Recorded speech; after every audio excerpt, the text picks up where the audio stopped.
Rachel, you are coming through twice on this, so I think we're getting feedback from your line.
Give everyone one more minute and we'll get going.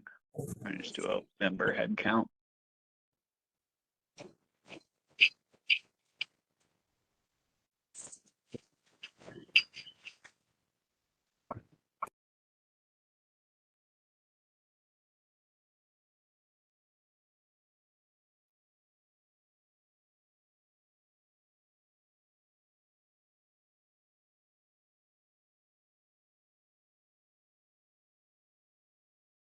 All right, go ahead and take the roll call. If you're a non-member, please put your name and affiliation in the chat so that we can record that in our meeting notes. Members, Senator Hettleman, are you online? I'm here. Hello, thank you. Senator Watson. Delegate Hidalgo. Delegate Allen.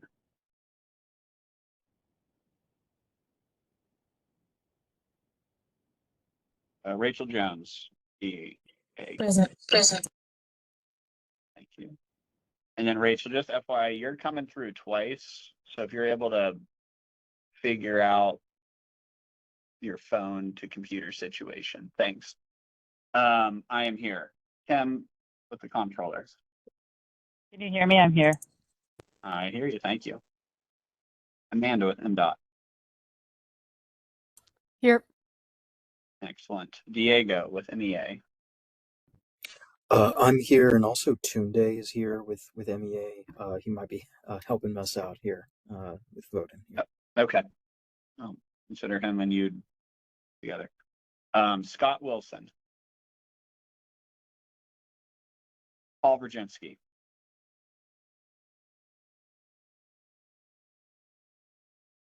I see you online, Paul. I'm just not hearing you.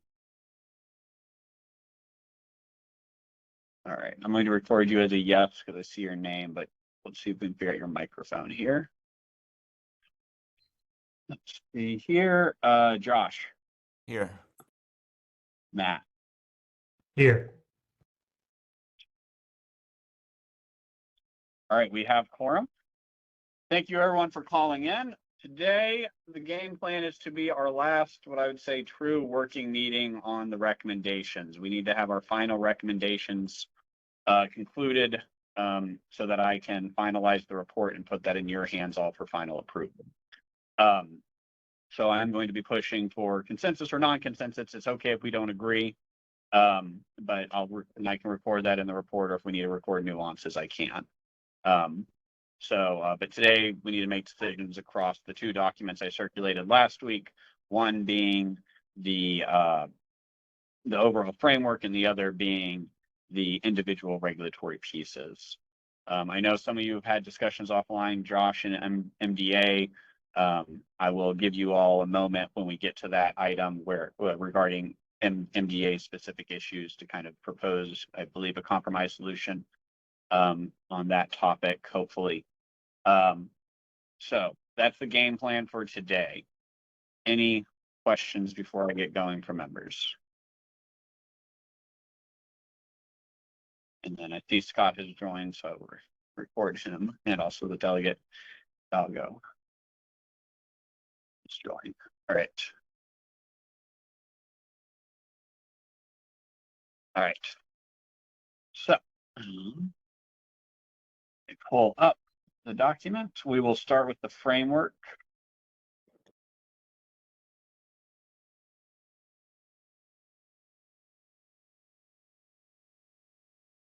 Share.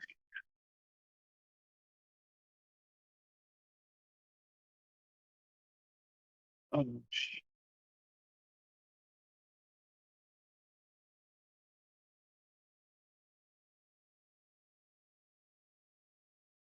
all right. So, last time we spoke, and so I'm going to be starting on page 3. This is who is subject. Well, I'm going to take the issue of the but we'll take the subject to the framework, and then we'll drop down to enforcement. But if members would prefer, I can start with enforcement. So go ahead and speak up if this becomes a problem. So last time we spoke, the members were generally supportive of what I have highlighted on the screen as the draft as the proposed, I guess, definitions for those who would somehow be impacted by this framework. Effectively, we would have what is termed publicly facing chargers would be impacted somehow, whether they just have to register with the state all the way up to possible enforcement. The subcategories we came up with were shared private, utility owned, publicly funded, and other, which basically is a catch-all for everything that didn't neatly fall within those categories. We also had what we consider to be exempt EVSE, which are the privately owned EVSE stations that aren't really available for general use, and those who provide charging free to others. Last time, members were generally supportive of these definitions as consensus in terms of who may be subject, but there was not an agreed to. There's obviously dissension about the level of enforcement, which we'll get to next. So I'll go ahead and start it off with Scott. I see your hand up. Hi, thanks. Can you hear me? Yes. Okay. The under exempt, let's see. So the examples are given are fleet owners, condo HOAs. I think condo HOAs should be removed because from the exempt category, because I think they're under shared private. Because shared private is like multifamily, which is condo HOAs. Would it be better to say condo HOA individual use at a condo / HOA? Yeah. So if somebody, I mean, I'm okay. I get your point, which basically, if it's what you're trying to say is if it's a multi-use charger that is provided by the condo or HOA, and there's a financial transaction, that there should be some sort of oversight there. yeah, but you're right. If it's an individually owned private charger that's at a condo, yeah, that would be exempt. So I'm yeah, going to track changes. Okay.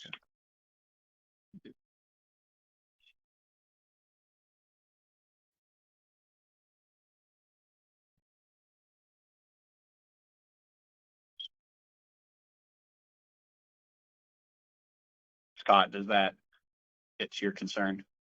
Yeah, that would be good. Okay. Josh. Thanks. There's a different nuance around this, which is how I was reading it, which is that for multifamily, for workplace chargers, even if they sell electricity, even if there's a transaction where either like a residential tenant or a employee of the business pays for it, so long as the access is private and limited, those are considered private chargers. In my view, or the way I think about it. There are some workplaces, for example, where from 9 to 5, they're only for employee use, and then off hours, they're open to the public. There are apartment and condo chargers, where guests or the public in general can also come and charge up. And so the way I think about it, those are what I think about as kind of public and private, mixed public and private, because they are specifically being opened up to the public at large. And that's really the difference for me. It's not so much whether there's a transaction that occurs, it's really can who charge at this charger? Is that like restricted or is it open to the public? So you're creating a category. So your view is what you just described as shared private, as a non-HOA member or worker can eventually get to that charger, versus you're saying you would exempt from registration with the state, or you would exempt any from all actions within this document those who strictly provide the charger for their employees and or for the residents of an HOA or condo. Yes, if we're Or do just we need, talking are you like, saying we need another category on here for those? Sorry. I mean, just in terms of definitions and like agreeing on the same definitions, I think the different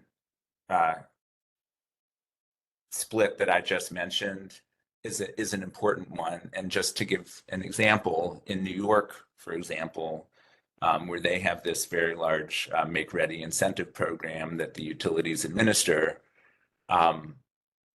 this issue has come up where what if you have a workplace charger, which, or maybe I'm thinking of the NYSERDA, of the state charger, the rebates. But in New York, the point is, what if you have a workplace charger that is eligible for the more limited rebate because it's for a private population of people? But what if you have that and then on off hours and on weekends, it's open to the public at large? And so like New York was wrestling with that very issue. So when I think about like this shared public and private, that's what I think about. So it sounds like we have a fourth new category. Matt, I see what you dropped in the chat. That's actually what we have written down for shared private. So it sounds like you're saying there needs to be a fourth category, Josh, of shared public private, whereby it's shared private most of the time, but at certain instances, they open it up for public use. Yeah.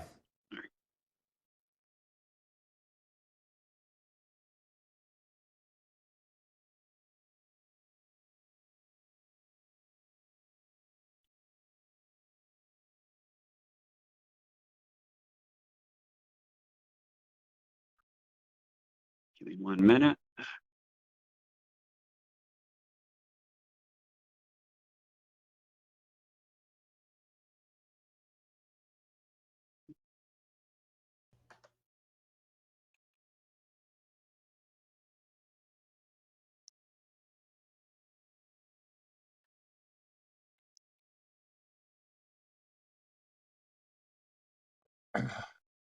Well, while Ben's doing that, can you hear me? Yes, go ahead, Paul.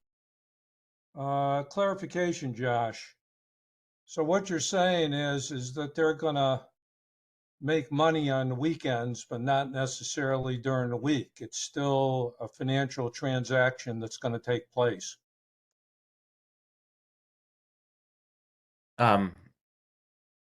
It, not to, I mean, to try and give you a straight answer, it depends. But yes, I mean, and I wouldn't use the term make money, but yes, the idea is whether you're talking about a workplace or there are companies that there's a new company on the market I just learned about that focuses on multifamily, and it is specifically only going after multifamily properties where they're not gated so that they can also get revenue from the public at large. I don't know if that answers your question. No, it really doesn't, because trying to police something like that would be a bridge too far, because you don't know what the operating hours will be. They will change over time. It may just be the weekend during certain times. It may be on holidays. I mean, that, I can see why you're trying to parse this out, but trying to make sense of that, Josh, would be very difficult for folks. I mean, I don't know what you're trying to do here. Can I, well, go ahead, Josh, and I'll speak up. I mean, I don't want to get too far off track if we're just like focusing on how do we define different types of chargers.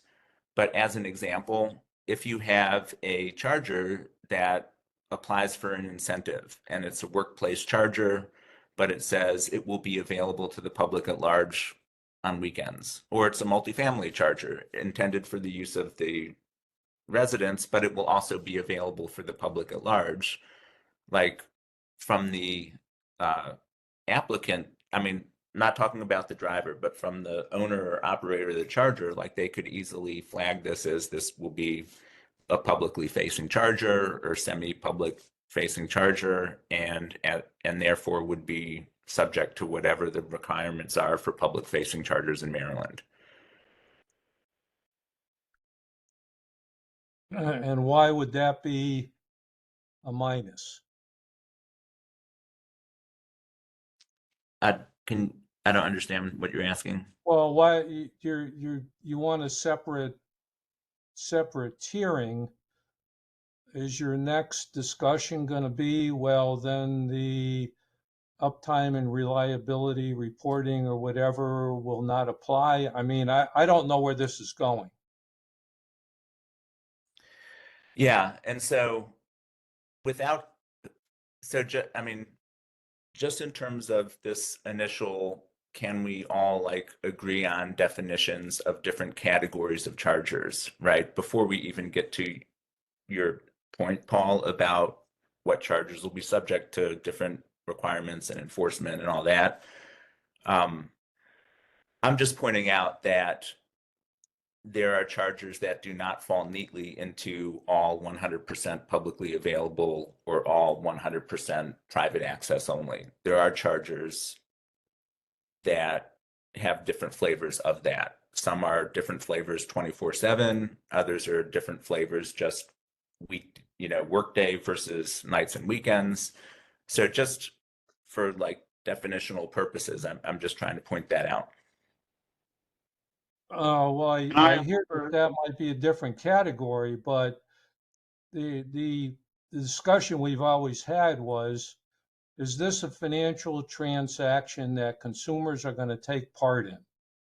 And if it is, then we're going to do X. I mean, the fact that 5 out of 7 days it's not public, or 3 out of the 7 days are public, or whatever, to me is largely irrelevant as a consumer. I mean, I want to make sure that I'm treated as I should be at a public facing charger, and that, because that's what they're doing. Can I offer to help us keep moving? Because I think we're going to have, what I would argue is this largely comes down to how we choose to do the enforcement and reporting sections. And in those, we actually didn't break down by this shared private, public, private, public. The breakdown was, were you publicly funded? Were you a DC fast charger, or are you a level 2 charger? So I guess to Paul's point, if there's going to, I guess, Josh, if you're thinking when we get to that, I can keep this definition here for a moment. And then once we have that discussion based off of if there's going to be a modification to what was put forward in terms of enforcement and reporting, then if we need to put a designee in there on this whole idea of shared public-private versus shared private, we can discuss at that point. And if it's important to have that distinction there, then we can accept this at that point. Would that make sense? From my perspective, yeah, I was just trying to, at this definitional stage, point out that there are these hybrid chargers. Got it. Yeah, no, I think that's fair, and we should acknowledge that. Scott, is your hand up from your previous statement? Yeah, sorry, I Thank you. just put it down. Thanks. Allison, are you going to go ahead? I'll just make this real quick. At the end of the day, with my department with weights and measures, if you can answer the question, is this device involved in commercial transaction? Therefore, it's no longer privately facing. As long as there's one consumer transaction that goes across that device, it would be considered to need to be registered and fall with under the parameters within our program. So just to clarify, thank you. Thank you, Allison. And then I guess also I'm going to, all right, and then my only change to this section would be that I think we should add a definition for DC fast charging, level 2, and not networked charging. I can probably pull all three of those out of NEVI, since when in the enforcement section we were discussing distinguishing between those types. We don't have to put that in at this second because we can have that enforcement discussion, but similar to Josh, we might want to have those distinguished when this is all said and done. Go ahead, Paul. I see you were about to say something. No, I'll pass. Thank you. Okay, thank you. All right, so that's what I would propose adding based off our enforcement discussion next. Is there any other questions or edits or things people think we need to consider adding to this section on definitions of publicly facing and things that would be subject to the framework? Okay.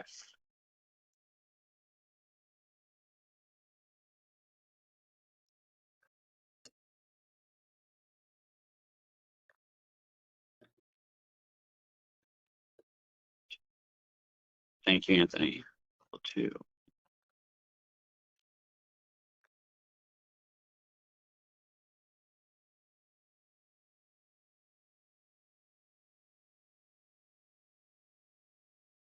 All right. So I'm going to go ahead and jump down to enforcement because I think the rest of this kind of plays out based off of the decisions there. So for those of you following along at home, that is top of page 9 is where, thank you, delegate. Let me make sure I get that recorded.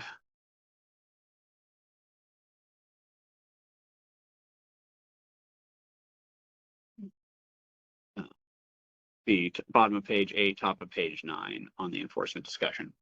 So the compromise that was put on the table last time in terms of this overall framework when we were discussing uptime and reliability, this is not discussing weights and measures,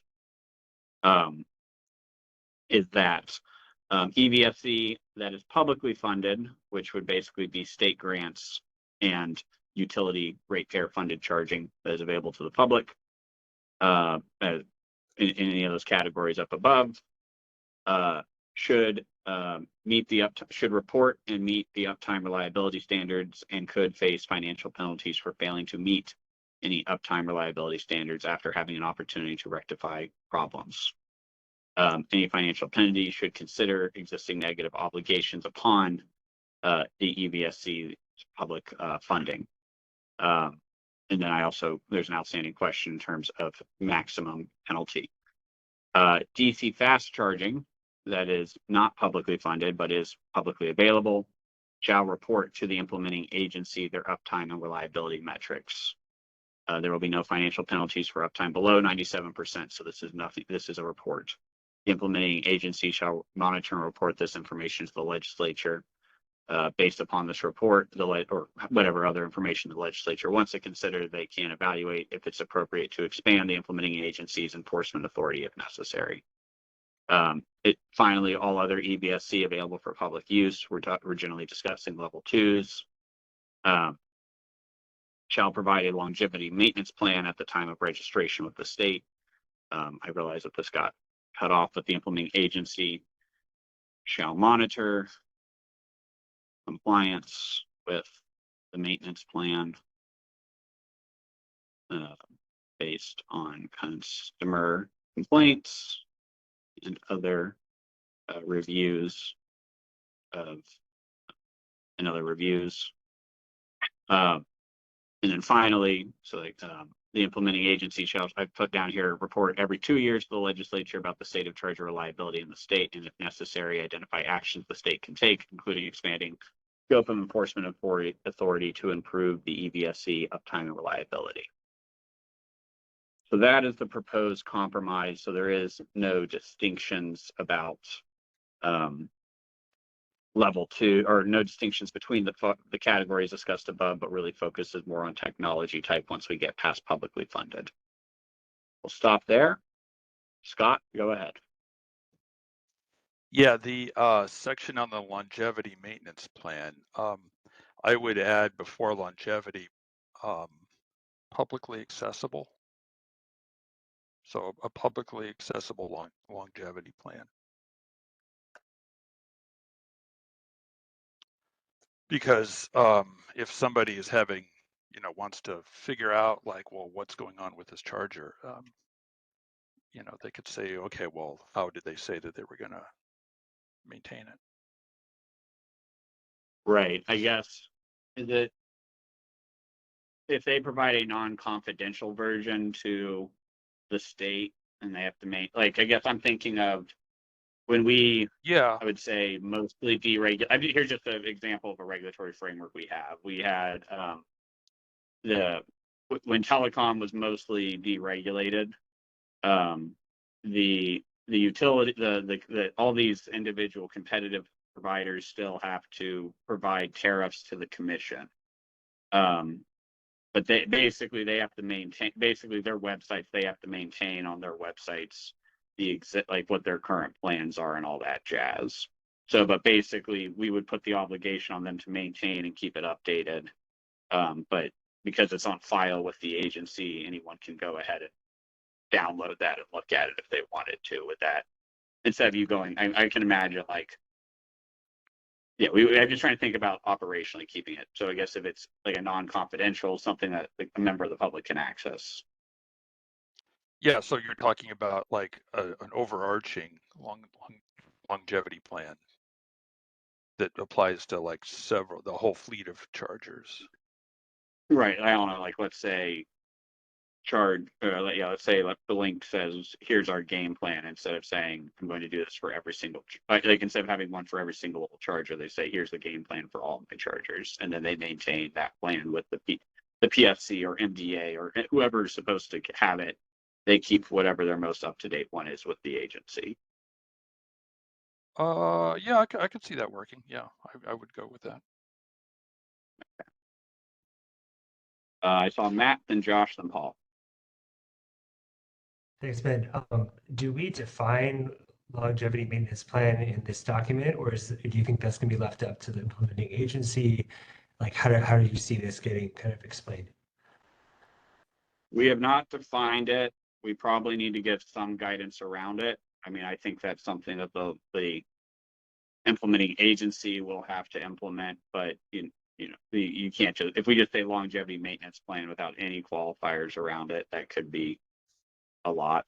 So we do, if somebody has a definition to put in, I think this, I guess my view is this is they're telling us how they plan to maintain their chargers to ensure that they're always operational and working. Would be, I mean, high level, that's the game. I think that's what it's supposed to do in terms of how do you plan to ensure that your thing works, and what's your game plan to fix it if you discover something is broken in terms of timelines. Yeah, thanks. That all makes sense, but I agree with you that it would be helpful to add a little language around that. And I'll try to start drafting something up while everyone keeps talking. Go ahead, Josh. Thanks. I'm going to push back a bit on these requirements for non-publicly funded chargers. And I hope it'll be helpful if I just kind of take a step back and share some like high level context for where I'm coming from and why I'm pushing back. And it's just that the state of the industry is very challenging and uncertain right now. And so I think all of us I think all of us would love to get to a future where anyone in Maryland can pull up to a charger, whether it's publicly funded or privately funded, and have confidence that it will be up and reliable and working as intended, and certainly that the meter, dispenses the accurate amount of electricity. Like that's, I think, the future we all would love to get to. When it comes to imposing requirements on chargers that are not publicly funded, that's where I'm concerned that this work group and potentially the state, even though well-intentioned, could end up really setting back the industry. And so just as an example, and I'm not intending to be alarmist or anything, but just like facts. I think a lot of people saw just 2 weeks ago, Juicebox, one of the largest North American charging networks owned by Enel in Europe, just abruptly shut down its entire North American charging operation. Less than a week ago, EVBox filed suit, which is owned by Engie Energy. And in the statement, it said Engie has lost close to €1 billion since buying EVBox, which has been like one of the biggest charging companies, certainly in North America. It was like a domestic success story because they had this big facility in Illinois. One of our charging policy colleagues who had participated not too long ago in some of these conversations was let go by her charging company just as a part of a round of layoffs. Because even though there's a lot of investment flowing into this industry, it is nowhere near, in my personal opinion, a place where like it is proven the viability of business models to be profitable. And that's why you're seeing companies just cutting costs dramatically. You're seeing networks just shutting down. And so that's why I say, if the state wants to, and I'm not talking about metering accuracy and those the weights and measures types of issues, which I just like to put off on a separate conversation, just in terms of the uptime and reliability and reporting piece. If the state wants to ensure that or require that, then the state should provide funding, which it has with ratepayers and taxpayers have provided funding. But for non-publicly funded chargers, it's challenging enough trying to get chargers sold and installed and up and find buyers for them and find buyers able and willing to pay the ongoing networking fees and O&M, and then to add not only additional reporting requirements, but then potentially penalties and enforcement. Like it's just, again, totally well-intentioned, and maybe we'll be there in a few years, but like right now, in my opinion, the industry is just not there. And so I offer that as context. And I think if this work group can see itself as helping make a step forward of incremental progress for the state of Maryland, where we establish certain requirements, we start capturing data, and then this will be an ongoing conversation of all stakeholders over the next several years. I think that'll be a success. And so that's a very long-winded, but I hope helpful context why, from my perspective at least, I'm going to push back on the requirements in this language associated with non-publicly funded chargers. Thanks. Thank you, Josh. Josh, so you're saying, as you mentioned, kind of an ongoing data collection and continuing to have this discussion. What, and then, so I guess kind of just to push back a little and to get your thoughts here, is number two is saying we just want information from the DC fast charging community in terms of uptime reliability, which seems to be based off of, once this is anecdotal information in the group, that seems to be where a lot of issues are cropping up. And then level two, where maybe there is also concerns, but also recognizing that there's been that the business model arguments, was just simply saying, well, we want you to have a plan with us that makes that tells us that you plan to actually maintain this asset over time, not just install it and walk away. is, so I guess one of those is collecting data, but not doing anything negative with it. I mean, the state will evaluate if they think that something negative should come down, but once again, that feels like it's feeding into what you're saying. Yeah, And and the so second one, you're saying, I want a plan to know that if you put assets in the ground, that you actually have thought through how you plan to keep it working, and that I'm going to check that you're doing that every yeah, so often. I would want to think through the second one more about the plan. I know that companies like Switch, the one I work for, offer O&M plans. So, I mean, like that would support the company I work for. But as an industry overall, I would want to think more about that before recommending that as like a requirement across the board for non-publicly funded chargers. For the first piece about the data reporting, I think I don't think it's an undue burden to require the NEVI type of data for non-publicly funded chargers. I think that is appropriate as a first step towards the state kind of getting a handle on all of this. So just trying to address your pushback. So would, based off of what you just said, if that's the level of reporting that is requested from the DC fast chargers, do you still view that as an unacceptable burden? No, Or, I view that okay. as okay. Thank you for asking. Yeah, Okay. I should have clarified that. Yeah. No worries. But you still aren't sure if you think it's an acceptable burden on the last part of this. The plan, the longevity maintenance plan,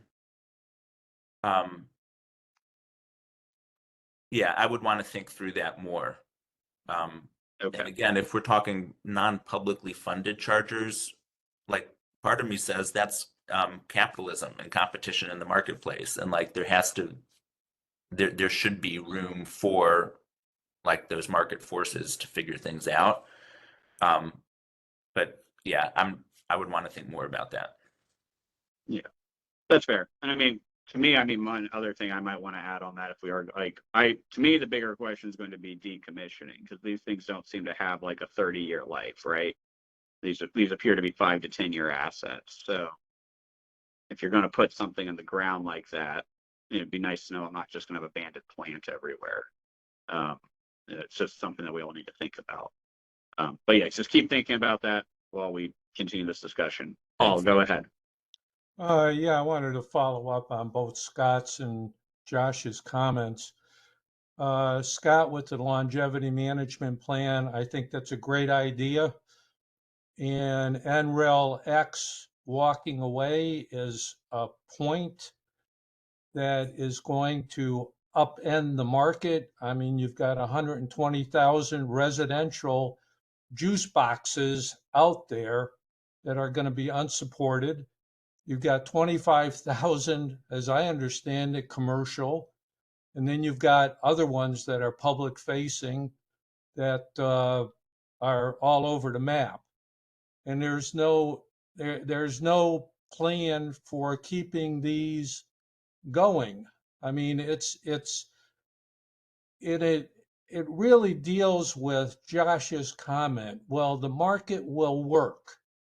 Well, the market is not working. That's the reason why we're even discussing this. I mean, I'm not a believer in rulemaking unless you absolutely need it. And in this particular case, I think you absolutely do. We're not getting uptime and reliability, even from the utilities who are supposed to be masters at this. We do know it can happen because Tesla's been doing it for 10 years now. The problem is that you've got new entrants into the market, and they're not willing to put the upfront dollars into making sure that it's reliable. I mean, that's kind of like right across the board. So here we're setting up guide rails. If you want to get into the business, then this is what you're going to have to deal with. If we were 100 years down the road like we are with gas stations, people know what the rules of the road are, and they comply with them. But, you know, today, it's a real problem. If I've got a juice box sitting in my garage that I expected to get a certain useful life out of, and all of a sudden it goes south on me because the company walks away, that's not consumer protection at all, period. I mean, I don't know. But Go ahead. just one thing on that walking away statement. These rules don't obligate you to stay. This is sort of like if you want to be here, you need to. We want you to install, but if the juice isn't worth the squeeze, they'll pull out. I think that's what happened on Juice Box. Right, and I agree with you. They decided that they were investing too much money, and so they weren't going to do anything further. But if there was a management plan set in, required of them, they would have had to put money away on the side to make sure that if and when they walked away, that their units were still supported. Now, one of the questions I have for Josh is, what's a reasonable expected lifespan for L2s and DC fast chargers? I mean, in the state of Maryland, if you're building something, there's at least a minimum 1 year warranty on whatever you're building, and then there may be more. So I think that that's something that needs to be addressed here. You know, what can consumers expect? Is it going to be 0? Is it going to be 1 year? Is it going to be 5 years? I mean, I think we need to answer that particular question. So, I mean, that's my take on having a longevity management plan, and we would have to put some teeth into it, I think. Thank you. Thank you, Paul. Josh, I'll let you speak on the longevity thing real quick. Sure. And the answer is it depends on if there's an O&M plan in place. But if you're just asking about the hardware, Paul, I think NEVI provides a good indicator where NEVI and I think CFI grants allow up to 5 years of O&M as part of that grant award. So 5 years minimum, to me, is a reasonable expected life for commercial grade publicly facing chargers, whether it's L2 or DC fast. I know Switch offers O&M plans and warranty plans that go a bit beyond that. Sometimes you see in the industry 7 years, some cases I think up to 10 years. That's stretching it a bit. But again, I mean, talking about NEVI and CFI, NEVI and CFI both, at least in terms of the federal regs, NEVI obviously varies by state, but they allow some of the proceeds to help pay for that O&M. Ben? So it would be reasonable to put in this longevity management plan that the state expects a 5-year warranty on these chargers, be they DCFC or level 2s.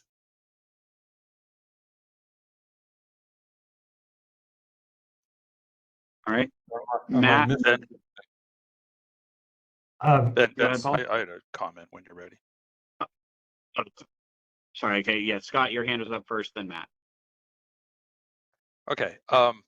Yeah, I'm not sure if NLX is a valid example because they, I believe the problem was like software in the back office, and they weren't, you know, they didn't go away because their chargers were unreliable. Or, but no, the thing is the purpose of the non-publicly funded chargers and the reporting of them, that reporting would be happening anyway. So I don't think we're putting an undue burden on publicly funded on non-publicly funded chargers. because it's part of the business model. If your reliability is suffering, your business is suffering due to market forces. And as I said in the beginning of this group, we are providing kind of a pseudo market force because the utilization is still in early days. And so just by reporting your uptime, I don't think that's part of your business model by default. I don't think that having to report on it is something unusual or strange. You would be doing that anyway. I mean, but the whole point is that it's from the user point of view. So if a non-publicly funded DCFC is down all the time, the reporting is the last of their worries. They need to be making it work just to make it work, you know, even without reporting. So the reporting is not a huge burden.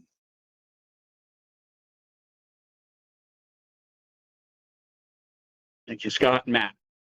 Another element just to consider, and I should have thought of it earlier, but when we talk about, for example, making EVSE the subject of being provided public funds or all other EVSE available for public use, I don't think that still answers the question of, is it the site host owner of the station, or is it potentially the network operator? There's an element of clarity that may be needed there too. Thank you. Before I jump into that, Senator Hellman, I saw your hand up earlier. Is there something you wanted to add before I make some proposals? Nope, I think the conversation sussed out what I was going to add. Thanks. Thank you. All right. Ben, can I just Okay. ask a clarifying question about what some of the group members have been saying so far? Is it that Yes. for the second paragraph where it says DC fast chargers not publicly funded, is it that I think it's Scott and Paul and Matt and those who've been saying that they think that they would be in support of that, but it's more so that this third paragraph is sort of the point of contention about the longevity maintenance plan?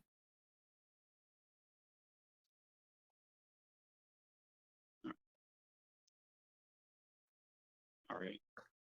And then it appears that is the non-consensus item amongst the members right now, the longevity maintenance plan. Okay.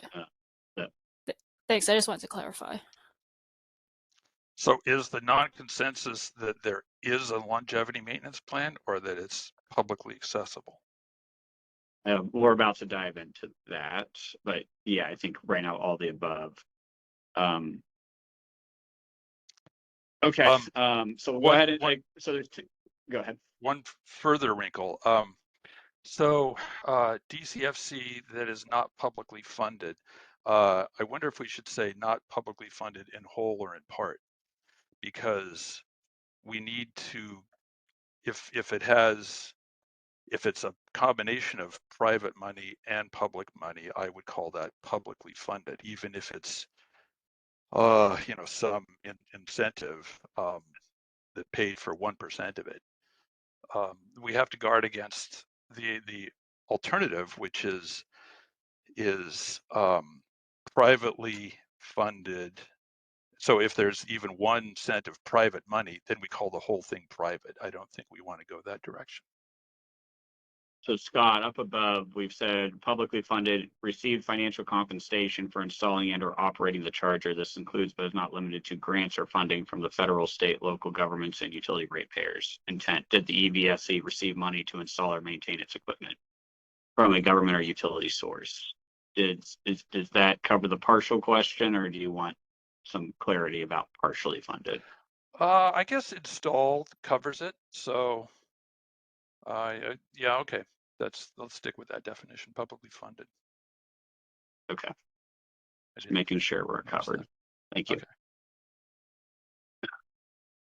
All right. So there's two, I think, questions on the table right now: the longevity maintenance plan discussion, and then Matt, you did bring up a good point about network operator versus the owner. So we're going to first take the longevity maintenance plan, and then we'll go to the network operator versus owner question that you just brought up.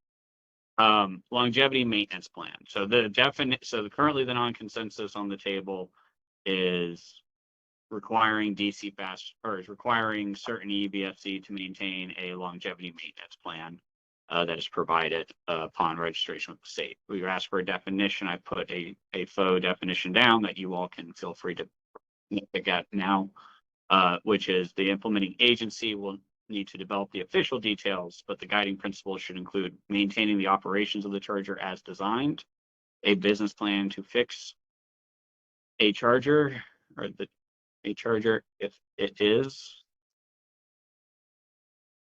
not operating as designed, and a decommissioning plan. So those would be the three things that one would seek inside a longevity plan for anyone who chooses to install in the state, something that effectively falls under public use charging. Questions? Let's just, is everyone okay with that as a definition before we get into if it's okay or not to do it? Go ahead, Senator Hellman. I think I might just take out as designed, because as described in the article, I think that Paul had sent around. I mean, it might be possible, right? If there were, and I can't remember the terminology, and I don't have the article in front of me, but it was like OSC something. Like if the operability could be facilitated with new software or new something, right? So I think that there might be the option of having it be still to be used, just not as it was official, originally designed. Okay, I can remove as designed. It's almost like I could maybe even add a statement, an upgrade plan, but I guess that's up to the business. We want to just make sure it's working. Right. Right. I don't think we care as long as it's working. Right. Okay. Any other edits to this definition? I guess Josh, Matt, if you have edits that might make this more palatable to you, if you think this is a good idea. Go ahead, Josh. Thanks. I'm going to oppose inclusion of anything about a longevity maintenance plan for non-publicly funded chargers, but just so like I'm starting from that angle, but just in terms of describing it and reading it, to me, it's unclear whether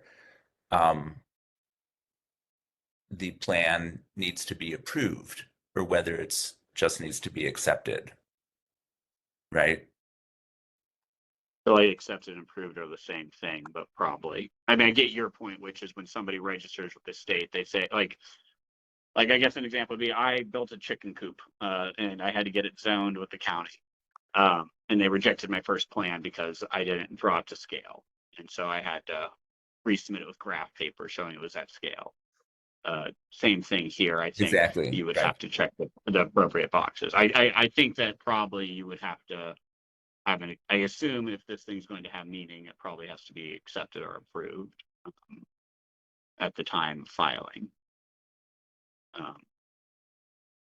So.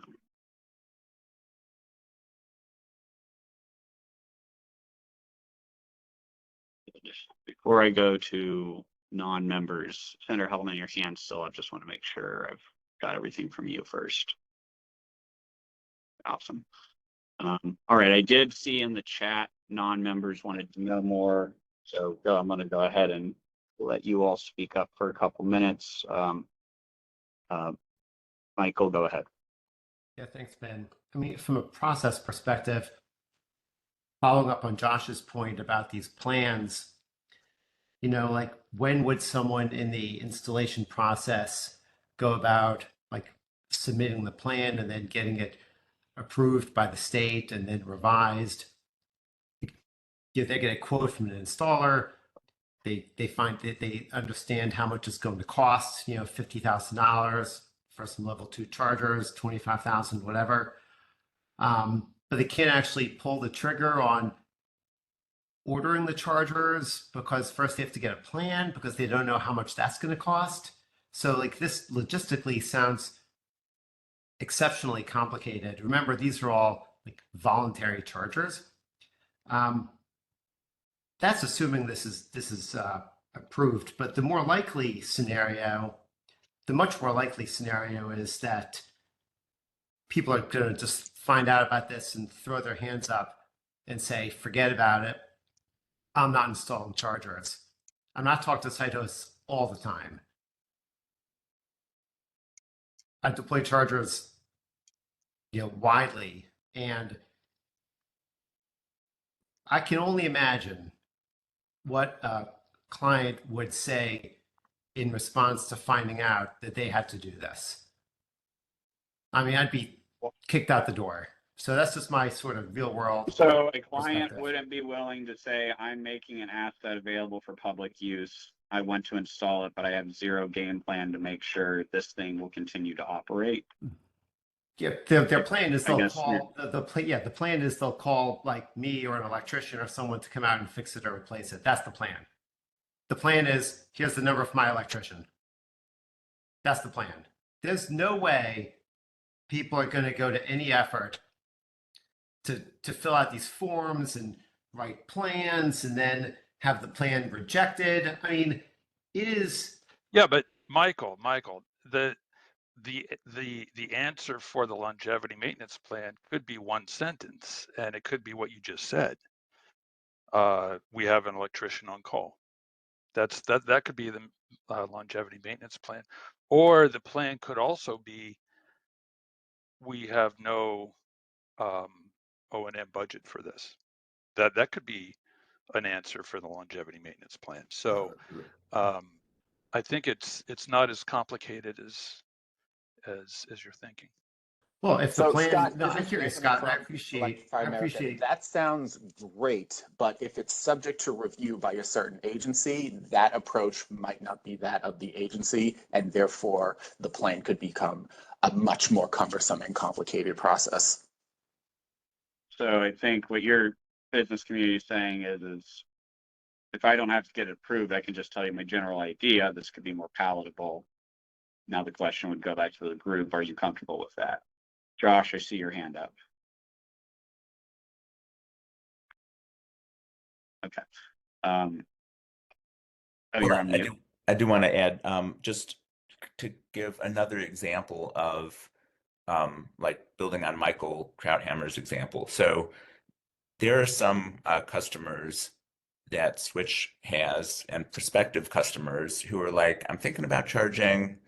I've had some tenants request it. I've had some customers request it. I'm not sure I want to do it. So like, I'll get a couple chargers and we'll install them. And maybe if things are going well, then I'll allocate more parking spaces for them. But if they're not getting a lot of usage, I may just rip them out or, do something like maybe I'll do a lease instead. And so just kind of adding more color to Michael's comment that like talking with site hosts,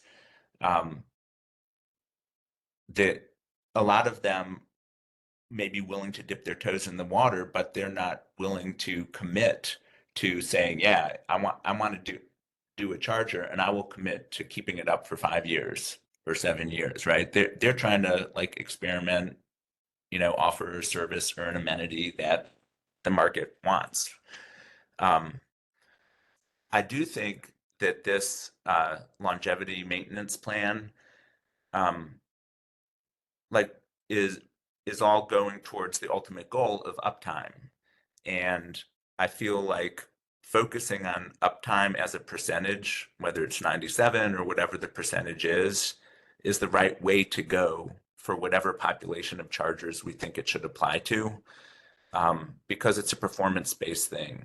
I think requiring a longevity maintenance plan without requiring uptime kind of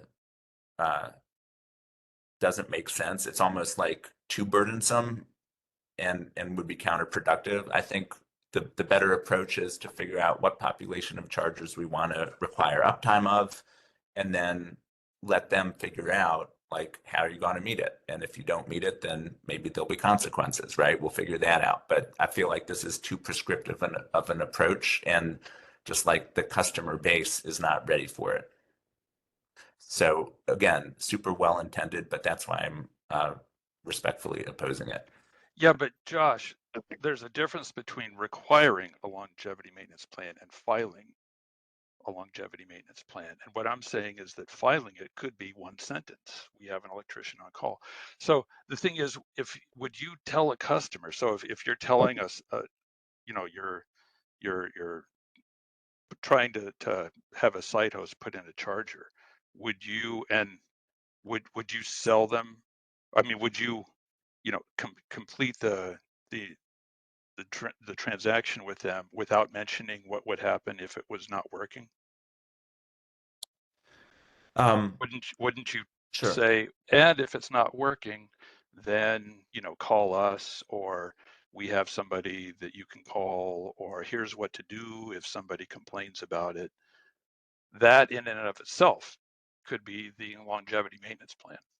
Sure. And so just to answer that question, yes, like all of my colleagues at Switch who are in sales, they have a customer, they want to upsell that customer and say, we want you to purchase our platinum service plan or whatever it is, right? So we'll contractually commit. We don't guarantee, right? Because we can't guarantee uptime, but we can contractually commit to uptime or else we'll do X, Y, Z.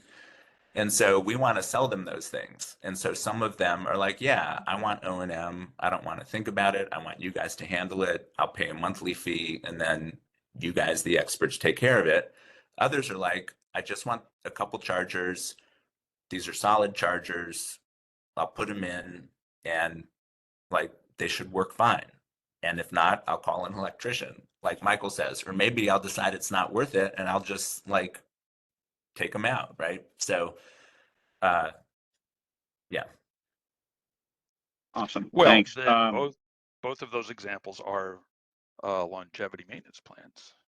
It could be, yeah, bespoke or very simple. But Okay, in before I go to either Paul, case, sorry. Thank you, Scott. Before I go to Paul, I'm going to finish up with the EVSE community members, then after that, ask additional questions. So is there it seems like the issues I'm hearing are as follows. Well, one, there's a concern about just offering in general, but I guess if there was an attempt to make this more palatable, there's concerns about competitively sensitive information. That's what I'm reading in the chat. And I'm also seeing this issue of, can we just simply state, here's our game plan, so long as it doesn't require additional approval past that? And it sounds like, Scott, you're kind of getting to the idea of, you just tell me what you want to do. I'm not going to put any teeth behind it. And we'll just go from there. Just tell me you actually have thought this through. So I guess members, if one, it can be held confidentially, or what you identify as competitively sensitive information can be held confidentially, and two, it doesn't have any teeth, does this go away in terms of your concerns? Now, Olivia, you mentioned something about decommissioning, so I'll come to you in a second, but on those 2 points.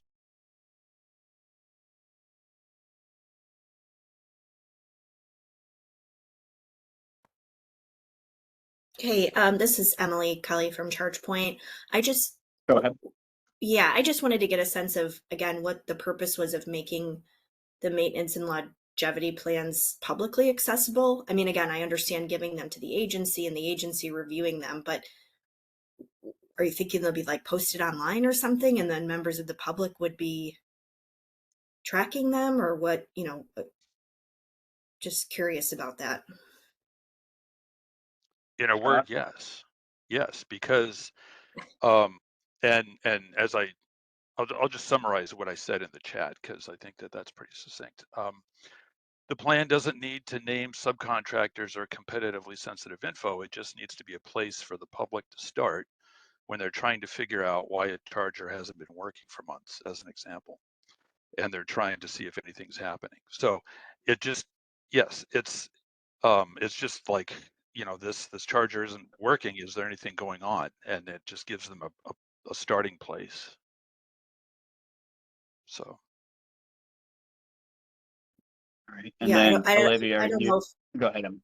I just don't know if a maintenance if a longevity and maintenance plan would tell you why the charger wasn't working. I think that, you know, that's could be really specific information that necessarily wouldn't be in that plan. I don't know, maybe I'm thinking the plan is, I'm not accurately thinking of what the plan would be, but I just don't know if it would have that specific information for you. No, it wouldn't. It's not meant to diagnose an individual issue. It's supposed to be just like, is anything going on behind this? Because the charger hasn't been working for 6 months, and I just want to see if something's happening. That's the goal. And then Olivia, seems like you've raised a concern about decommissioning an EVSE, which I agree would be new. And your issue is, it sounds like that would increase costs because I have to think ahead in terms of what I plan to do when this asset reaches its end of life. Yeah, I'm just concerned about this is a new element for the industry. I haven't seen this as like a requirement anywhere. And we are, you know, O&M operations and management plans or maintenance plans are pretty typical. You know, service level agreements are pretty typical in the sector. But I'm a little bit concerned that, you know, where that this would be a new element. Some folks would, you know, what does that mean? Does that mean I need to obtain obtain a bond and show proof of that? I'm also concerned about like enforceability, that people, you know, individuals may say all sorts of things as their plans, and there's, you know, who knows what will actually happen or what should happen. I haven't seen, like, there's not an industry standard for this is decommissioning practice. And I'm not sure if that would even, a decommissioning plan would even get into you know, waste disposal and all of those kinds of things. So, and I'm also concerned you know, it's separated out from a liability. I mean, in practice, we know that the sites are valuable in terms of having been developed, and typically, even if you know, we've seen instances where there might be one operator who decides, you know, it's not within our business plan for a variety of reasons to continue to operate this location.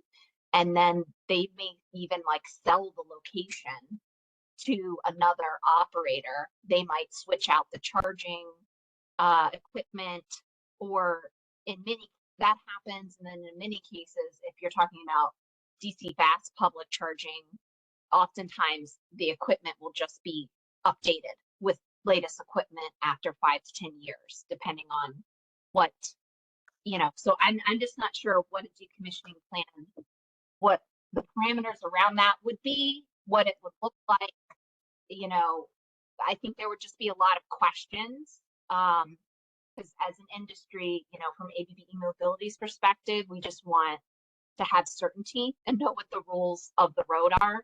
And I haven't seen this decommissioning plan requirement anywhere else. Got it. No, thank you. I think the decommissioning plan was laid out on that. I will leave for the members if they think it's a good idea or not. I think that it's just, at some point, we're going to have to deal with the fact these things don't have, to Josh's point, it's a 5-year useful life. So somebody either has to update that software at that time. I mean, I think I've heard from some of you that part of the reliability problem is the fact that we are just dealing with old equipment. And so I think we need to, at some point, the industry is going to have to talk about what's the next step for installing new technology, pulling the old stuff out. So whether that happens here or not, I'm indifferent. But I think that's just something that we need to think through. All right, I'm going to turn to the members. You've now heard the industry's concerns and that there's general opposition to this idea, especially if there's teeth attached to it. I'll go ahead and start with you, Paul, but members, I guess the question is the questions are, do you support, 1, removing the decommissioning plan idea, 2, it not being an accepted plan, but just simply a statement, or 3, do you just want to remove it altogether or leave it as is? Paul, I'll start with you. Okay, I'm following up on Scott's comments. I'm in support of where he's coming from, and the other reason for doing it is transparency. If we put in here that there's a longevity maintenance plan, then a customer who is buying this will expect to see that from whoever is selling him this particular system. Otherwise, it's the old saw. I don't know what questions to even ask. And, it gets to Josh's point all the time that, it's a relatively new technology. So I would like to see this from a transparency standpoint. With respect to decommissioning, I think we should take a look at that because you could get into, and this is a hypothetical, that somebody goes ahead and has their units turned off for whatever reason. They're not going to stay in the business, and they sit on the sites for however long it takes, a year, 2 years, and it's critical infrastructure. How do we get them off the dime without saying, oh, you're no longer doing this, it needs to be decommissioned, and you need to move on? So those are my two thoughts on those two issues. Thank you, Paul. Go ahead. State agencies, any thoughts? Go to the legislative members. I'll let the two business members speak up.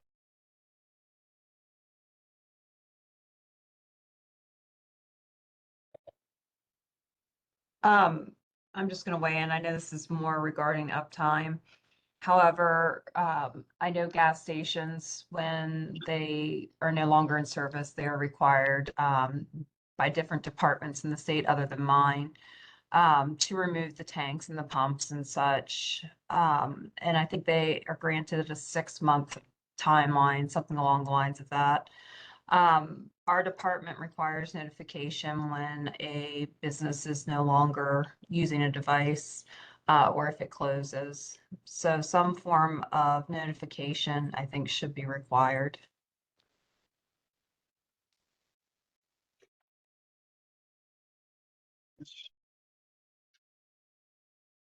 That makes sense. I think personally, I'm a little indifferent on the decommissioning plan. I do think it's something that the state has to cross at some point, but I think also what Allison just said could solve problems. In terms of, I don't know why a business, it seems not in the public interest to say we're going to just install a bunch of stuff and have no game plan to keep it working, especially if we're talking about short-lived assets. So even if it has no teeth, which I think I would like to hear from the legislative body on. I don't know why there's such heartburn about saying here's a little bit of a game plan to keep these things working. That just seems, whether it's public or private, some sort of handshake that I'm going to try and actually maintain an asset, especially when everyone seems to be complaining about uptime and reliability. I mean, we still have studies coming out saying like whether it's perceived or not rightly or not, that seems to be the number one issue everyone seems to keep citing about these things. So, yeah, I'm seems a little bit of well, don't tell us we have to maintain uptime, but if you don't even ask me for a plan to try and keep my stuff working, that just seems odd to me. But other state agencies. All right, legislative elected officials, any thoughts on this? Or support it, not support it, want it removed? Edits. Yeah, I would just agree. I'm sorry, go ahead, Senator. No, go ahead, Nick.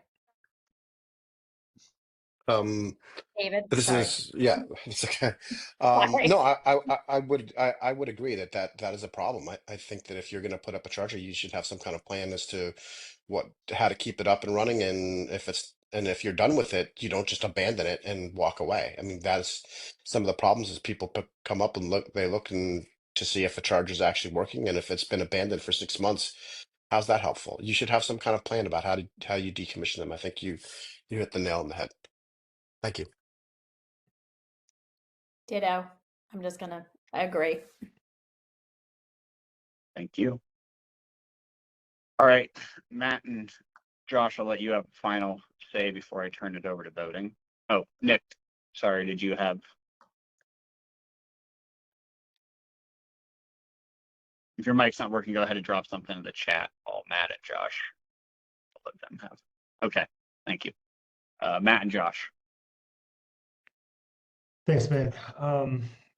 I think if there was sort of a statement of intent along the lines of what Scott has indicated, that's something that we, could consider, but we need to really understand exactly how that was worded.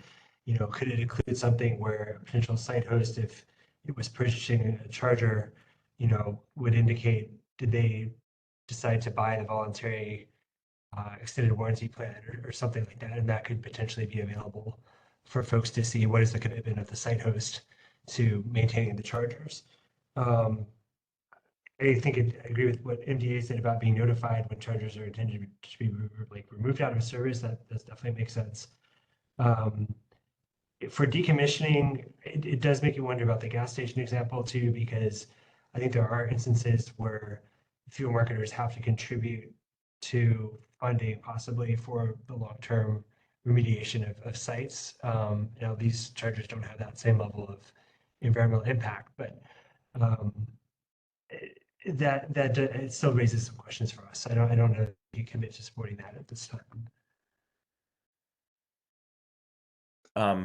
Yeah, I'm respectfully going to oppose both. As a driver, I am as frustrated as anyone when I pull up to a charger and expect it to be operational and it's not. So I totally get the issue that this is trying to address personally.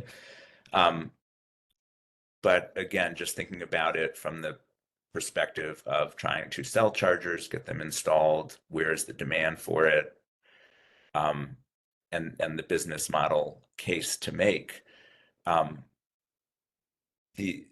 I think if the state wants like performance plans as well as a decommissioning plan, it is appropriate to include that as part of public funding. And then that way, anyone who applies for this funding knows, hey, this is an obligation. Can I pencil this out? And will it work? Am I willing to take on that risk and responsibility associated with it? But I mean, in Switch's experience, we have not seen any decommissioning or performance bonds except as part of like an actual contract where Switch is being paid for that, right? So we accept that responsibility along with the funds. All right, thank you. All right, I'm going to go, Michael, if you want to drop your comment in the chat, go ahead. I need to move this on to a vote. I know you're generally opposed, as we've heard from the business community. All right, on the maintenance plans. So first thing, I'm going to narrow it down to the recommendation on the maintenance plan. Members, do you want this to be a plan that is accepted by the implementing agency? Or I guess let's go from Scott's perspective. It just simply has to be reported. It does not need to be accepted. So it's just turned over as here's my game plan, as described by Scott, which does not mean the agency has said it's viable or not. It's just simply they've received one. Go ahead and raise your hands, and I'll just do it by hand vote. So in support of that, you just provide a plan.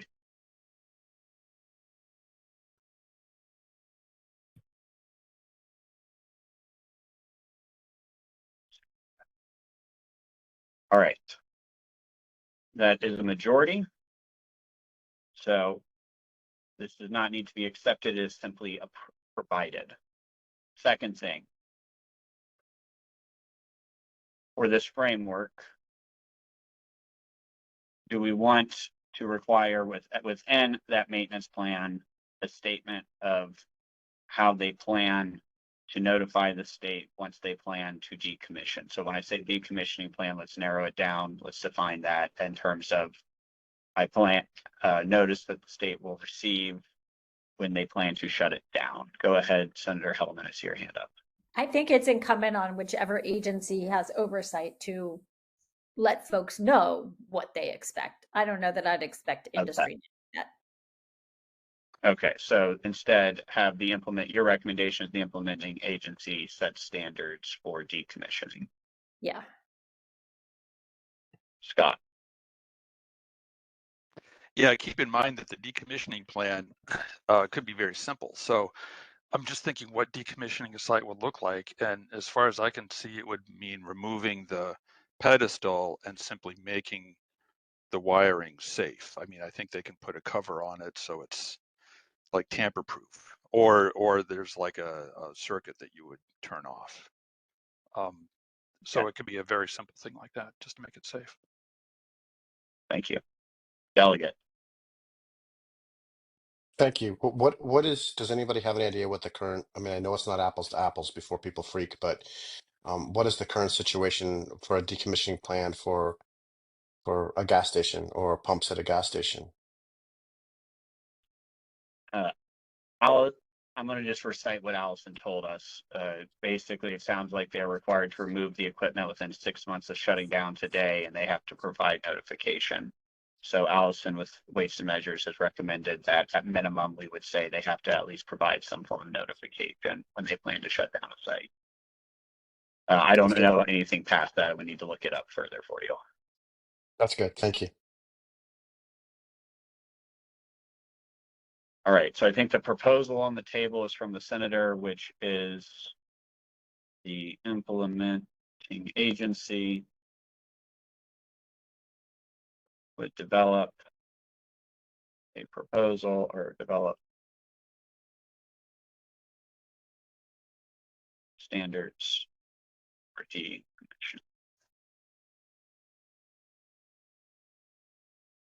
All right.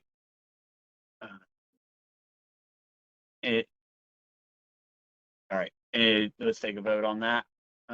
Raise your hand if you support that.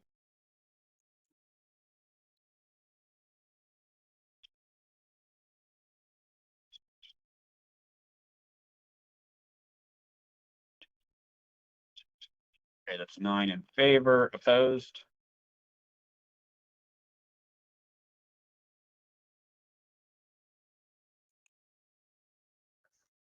All right.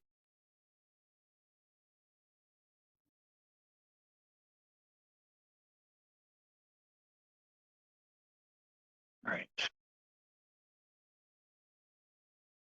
So then the recommendation for a decommissioning plan would be as follows. The implementing agency would need to develop official details, but the guiding principles should include maintaining the operations of a charger and a business plan to fix a charger if not operating. This plan is informative, but does not need to be approved by the implementing agency. All right. Vote. Yeah, Hands raised if you support that. Go ahead, Paul. Then I would suggest that that plan be filed when the EVSE is registered. That's up above in the yes. That is in the final recommendation. This is the definition of what is a decommissioning plan. Sorry. Okay, thank you. Okay. Great. So for what is a longevity maintenance plan? Raise your hand if you support this.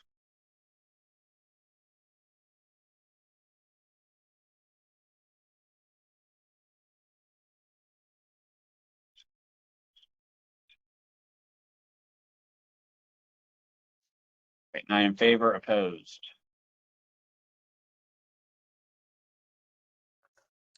Ben, just for clarity, you're asking if we support this last sentence that the plan is informative? Or the overall paragraph? Okay. This is the overall recommendation on longevity maintenance plan. So I'll highlight it in blue. Okay, thanks.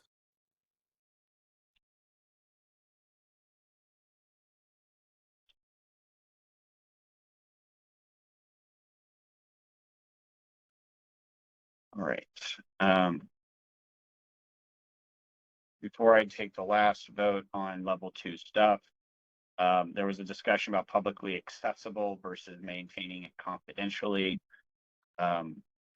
Members, do you want this to be a publicly accessible document? Or are we okay with it being confidential? So I guess the question is, do you want it to be publicly accessible? Raise your hand. 1, 2, 3, 4, 6.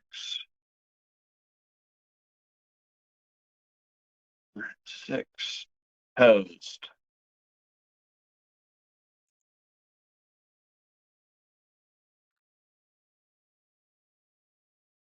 Two. Opposed.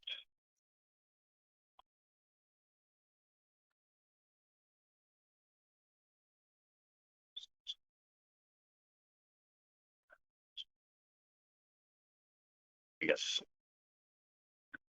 let's do the math on that real quick. And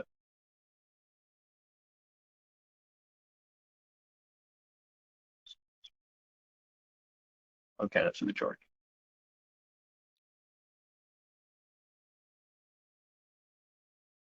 All right.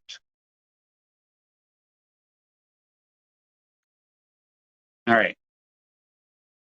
So before we now take a final vote on the whole thing, we did say we need to discuss the network operator versus owner where this is being applied for the in terms of communication. So I think members, I sent around an idea that ultimately the owner, since they are the one who is financially responsible for these stations, should be where the buck stops, but that the operator of a station, we should enable them to do all the reporting and receive notification. So effectively, the entity on the hook would be the owner of the station.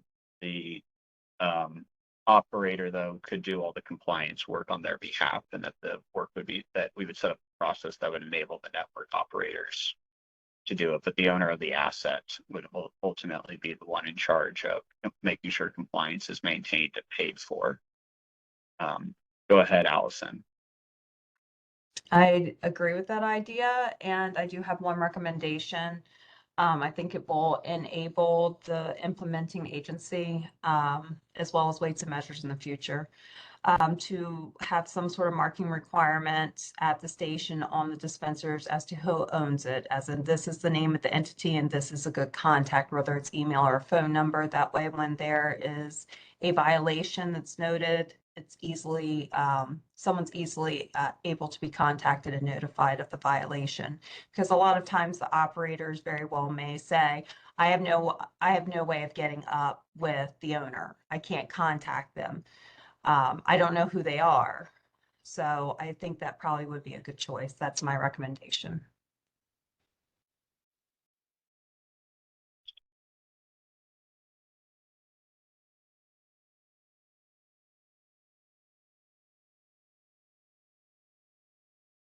And then also, Allison, your rules apply to the owner, correct? Handbook 44 rules, just to make sure I've got all of our bases covered.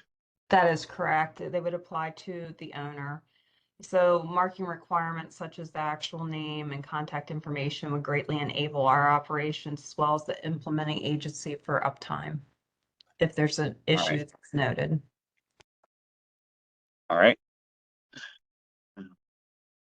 All right. So that's the question on the table. Owner is responsible for compliance, but the operator may be designated as the coordinator for reporting communication purposes. So the stations, say charging stations, could be marked as to who the owner is. I'll turn really quick to the two EVSE members' concerns. Matt, I know this was a question you wanted clarity on. So I guess, is that enough clarification? Is there additional discussion that needs to happen there? Thanks. Okay. I was just actually looking at the language. It was covered up by some other software. I'm sorry. Yeah. Yeah. you can blow that up a little. Yeah, I mean, I think within the purposes of the proposal, it's fine with me.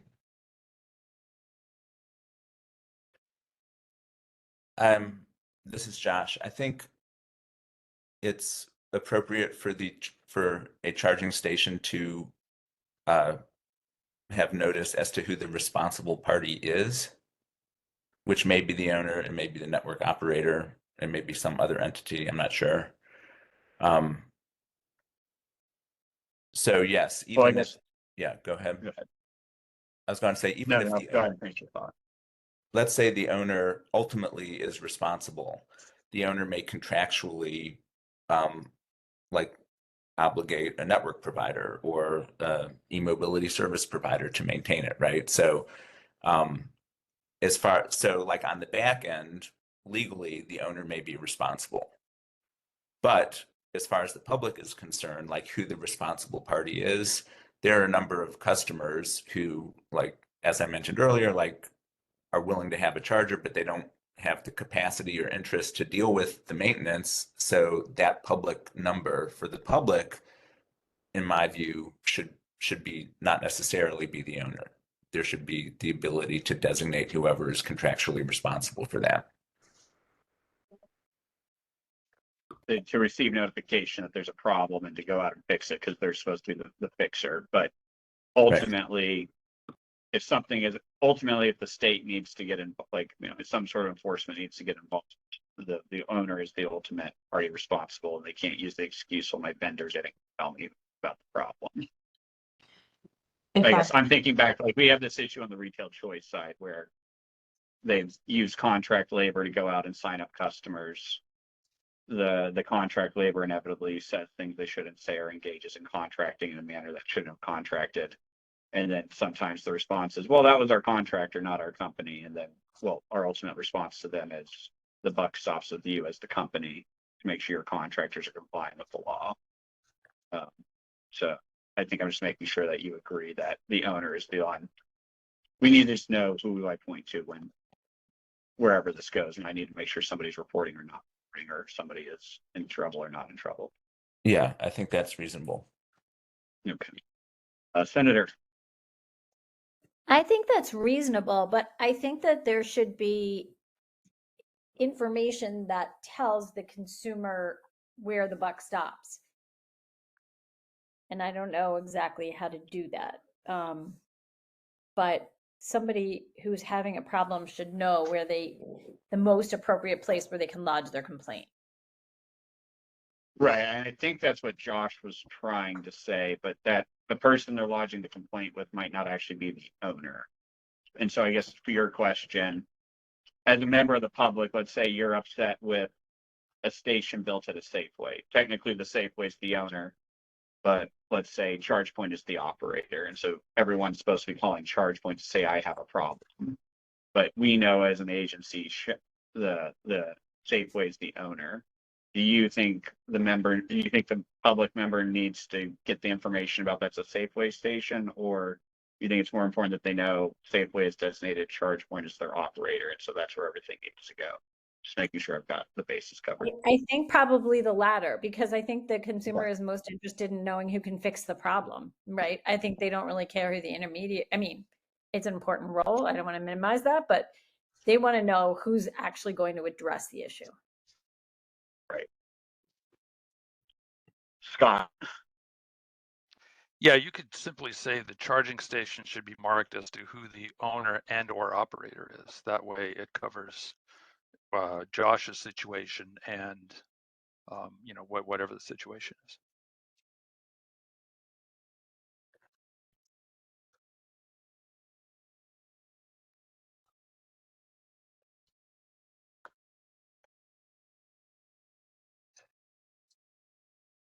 Right. Let's see. Matt, Allison, and then delegate and senator. Go ahead, Matt. Okay. Yeah, I'm mindful. I want to be careful of using specific company names in hypotheticals. I know it's a real life possibility, but nonetheless, I just want to be mindful of that, maybe company A or company B. But there are situations where it may be that the network operator would love to come in and swap out a piece of hardware with something new to replace a non-functional charger. But if they don't own that charger and don't own the site, and the owner's just like, no, sorry, not interested in this, that is a difficult situation for the network to be in, but it can happen. So I think it is worth, if we can, try to state who the owner and or operator are. That will give the public the most number of potential vantage points to go to. Yeah, I think that's what the definition is currently doing. Allison.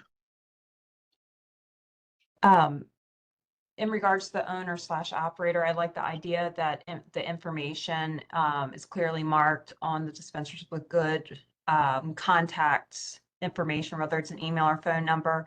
Now, from a regulatory side, we would contact the owner. We can't contact like a third-party operation that say conducts maintenance, because we probably regulate them as well, and that becomes a conflict of interest. Just like if we know a specific gas station contracts out a specific registered service agency, we do not contact that registered service agency. All our contact goes to the gas station, and then they hire who they want to, because it's a conflict of interest if you're directly contacting a maintenance company versus the actual owner of the equipment. So therefore, I can see benefits of having the owner and operator marked clearly at the site with good contact information. I think would do that. I would also argue during registration. I mean, you should state who should be, like, to me, less of a conflict so long as the company has clearly identified that this is the owner has clearly identified who I should contact, and that they've given them authority to act on their behalf. So during, we wouldn't do that, because during registration, we would want to know who the owner is, not who they're contracting out, because that does change frequently. They may very well change a company, and last thing we want to do is contact a company, have them come out and provide services, and then we get a call from the owner and they're upset with us because, well, we've just had the company come out and do work, and they just hired another company and they don't want to pay the bill. We don't facilitate. We can provide information as to who's registered with our department, but we don't actually facilitate the operations between registered service agency and owner, so to speak. And it is good to have these marking requirements of the owner on the dispensers or at the site, because if we come along an unregistered site where someone may not have registered it, and it's, let's say, a library or in the middle of the city in a public parking lot, we need to know who owns these dispensers. It's not like walking into a gas station where you know that Shell owns these dispensers or Wawa or any other company. All right. Thank you. Delegate, I saw you lowered your hand. Just wanna... I'm good. All right. I'm good. Thank All right. And Josh. I think for this conversation, we're really talking about potentially two separate audiences. One is the back end for the state, like who is legally responsible ultimately for the state to enforce XYZ. And that, I agree with what Allison is saying, that like it makes sense for the state to contact the owner, and then if the owner has a contractual relationship with someone else, then the owner can, forward it to that company. But in terms of the driving public,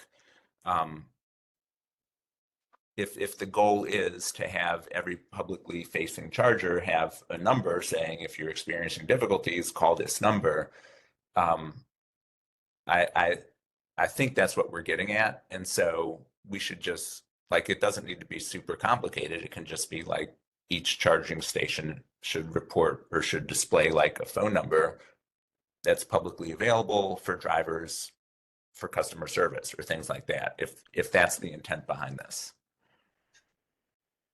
And that may or may not be the actual owner.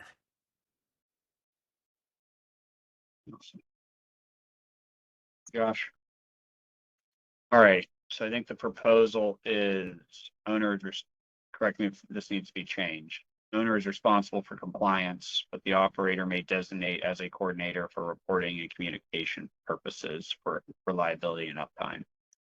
The charging station should be marked as to who the owner and or operator is. And that needs to clearly make sure that you know who's operating the site, operating and maintain the site, because that's the person who's supposed to be called to come out and fix things by the general public. But, go ahead and take votes. Is everyone okay with this? Raise your hands. 2, 3.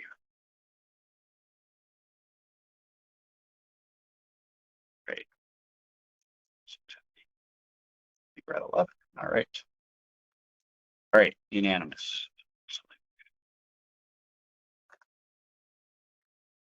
All right. So now for the final vote on the reliability uptime in general. For enforcement and reporting. I will let, go ahead, Paul. I'll pass. I'm sorry, Okay. I'm up. Let me take my hand down. No worries. Thank you. All right. I will allow 30 seconds from non-members after I read off what the vote is to let you know what the members, what your thoughts are, and then we will take the vote. Each member, I will want to hear from everyone. If you want to explain your vote, feel free, because I can capture that in the final. So publicly funded chargers should be subject to uptime and reliability standards and could pay financial penalties for failing to meet uptime and reliability standards. Need to consider negative obligations upon the EVSE's public fund.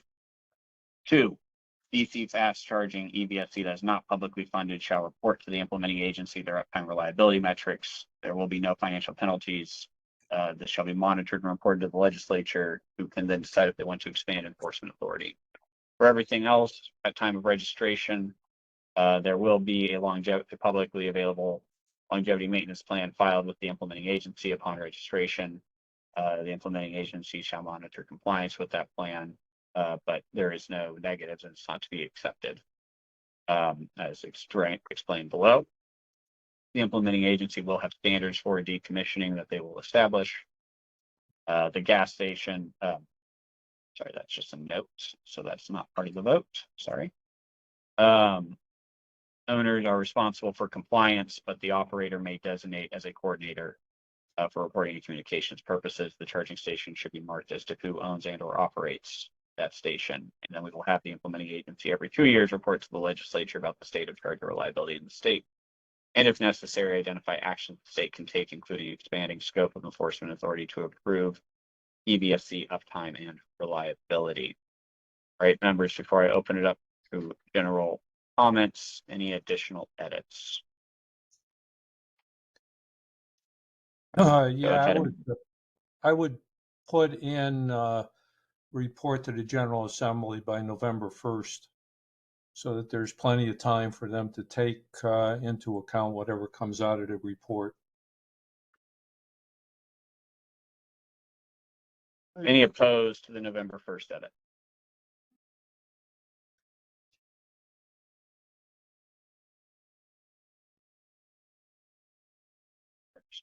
Amanda, saw your hand up. Yeah, thanks. I think we're interested in recommending every year an annual report that's to the legislature and publicly available once reporting begins, just for increased transparency and sort of monitoring how it's going annually. And then the other thing would recommend is, I think this was originally put in option 3 that didn't make it to the strawman, but it had a note about notifying the responsible entities for EVSE not subject to penalties,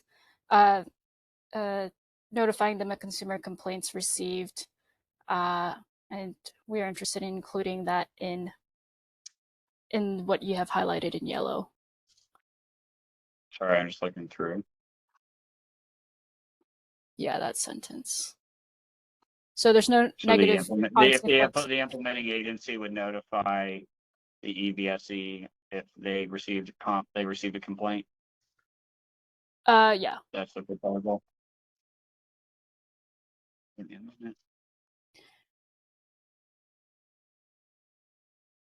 And I'll wait till you're done.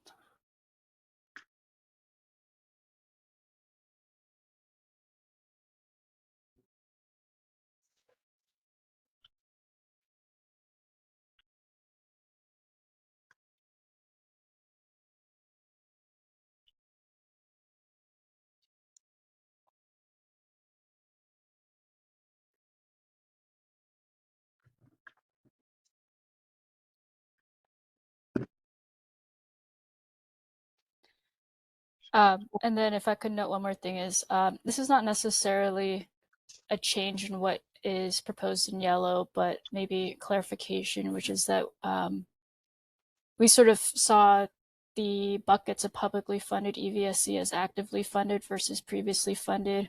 Actively funded would be, for instance, the contracts we have for NEVI projects, and for actively funded, if basically not having a double penalty if, for instance, we have our own mechanism for uptime compliance.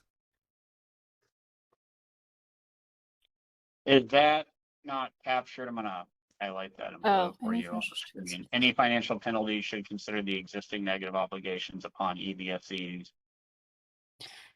Yeah, no, you're public right. That fund is requirements captured today. there. That's captured there.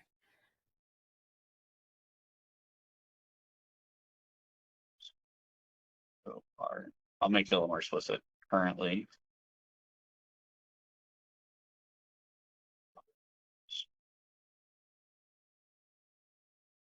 All right. All right, thanks. And then one other, thanks. And then one other thing is, again, I realized this wasn't addressed. Did the work group want to propose? I know Paul has proposed certain fines if somebody fails to meet a obligation. And that was something we were asked to consider as part of the framework. Do members want to propose a financial penalty or leave it to the implementing agency or the legislative body to determine the appropriate size? I don't know that we have thoroughly discussed what would be appropriate, but I think it would probably be better just to leave that a little open-ended and have the implementing agency with general guidance that doesn't unduly discriminate against the charger. But, so I guess, Amanda, I go agree ahead. with that. I'd say I agree with that statement you just made, which is to leave it to implementing agency or the legislature. I don't think we have the data in front of us as a work group to make a decision on the size of penalty right now. Members, that's the question. Any opposed to that? I think that's a good idea.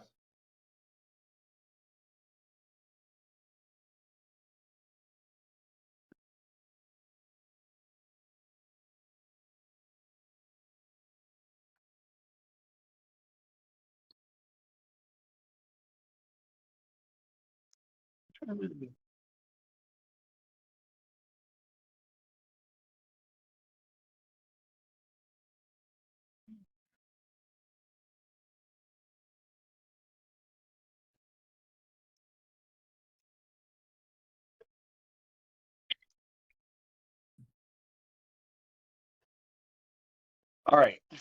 Any other edits, concerns? Anyone wants to discuss what Amanda, I guess, for what I have now highlighted in blue in terms of the changes? Any discussion, concerns about those?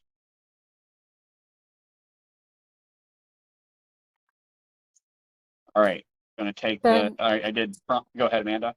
Oh, sorry. I was just gonna ask. I don't know whether the recommendation for instead of every 2 years, every 1 year for the reports. Thank you for getting that. I think you were proposing 1 year too, Ben, if I remember right.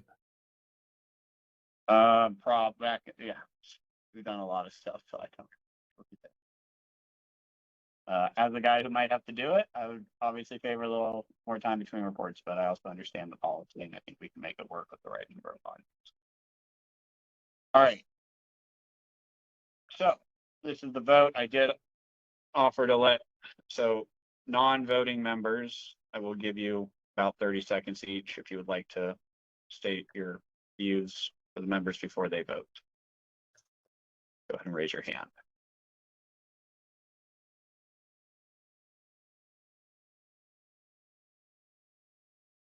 All right. Okay, go ahead, Caitlin. Real quick, as a clarifying question, are these penalties or the charters that are enforcing this, is this on a going forward basis, or is this also including currently existing charters? Because I think that'll really change how burdensome some of these things might be. I think above when we've discussed this, if we go to compliance, but if you want to have, we can have that discussion real quick. Where the group has been, but we still need to vote, is for compliance and for any new reliability and uptime standards. The minimum of 12 to 18 months would be available for people to start being able to report, and then once reports are received, at least a 1-year grace period before there's any enforcement.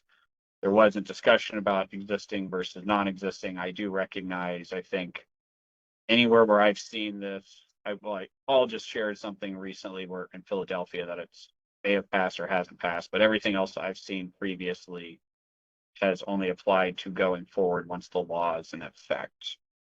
So, but you're saying before you'd like to, it'd be helpful for the industry to know that the decision, or Yes. basically, go ahead and speak up. Your view is is your view that if it's going forward, that's less burdensome than if we have to, if existing stuff has to start complying? Yes, I mean, there I'm are trying different to considerations to think Yeah. about how many charters will be required to do certain different things. And for example, a lot of existing equipment are older, so there's going to be different considerations as to whether that equipment needs to be ripped out, needs to be replaced, et cetera, et cetera. So it's just really good to clarify that. Okay. Other statements before I ask for clarifying? Ask on that issue, because I think we can take a vote on that before we vote on the other part. Go ahead, Scott. Yeah, I'm just wondering if we can, I mean, who decides between 12 and 18 months? And could we make that 12 months? Because, you know, the providers would want it to be 18 months. So you have a year and a half to do your reporting, and then you have a 1-year grace period. So you could have 2.5 years before any change happens to a non-working charger. That just sounds kind of long to me.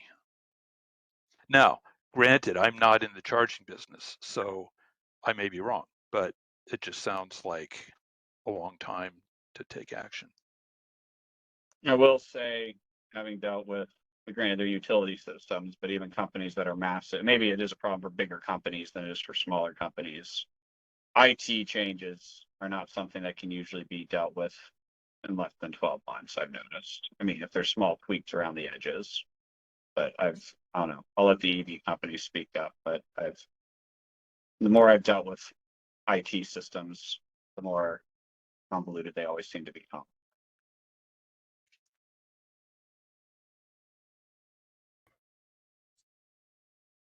Yeah, I think it depends on how the state wants the reporting done and the data shared.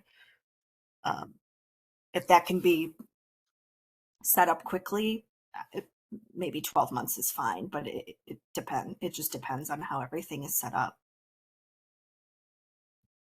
Yeah, that's one of those ones go ahead, Paul. Oh, all right. I would be in favor of the 12 months that Scott's talking about. I mean, we're trying to get this system up and running as soon as possible, and I mean, it's 6 years down the line already with the utility chargers. I mean, we're adding on another year or two. I mean, when does this stop, I guess? We'll say for utility, their standards are to stay in place until there is no more of that. It's supposed to stay in place until it's figured out, but this would be for everything else. All right. So it sounds like the business community is saying that on a prospective basis, these proposals are a lot less concerning than on a non-prospective basis. Any other comments?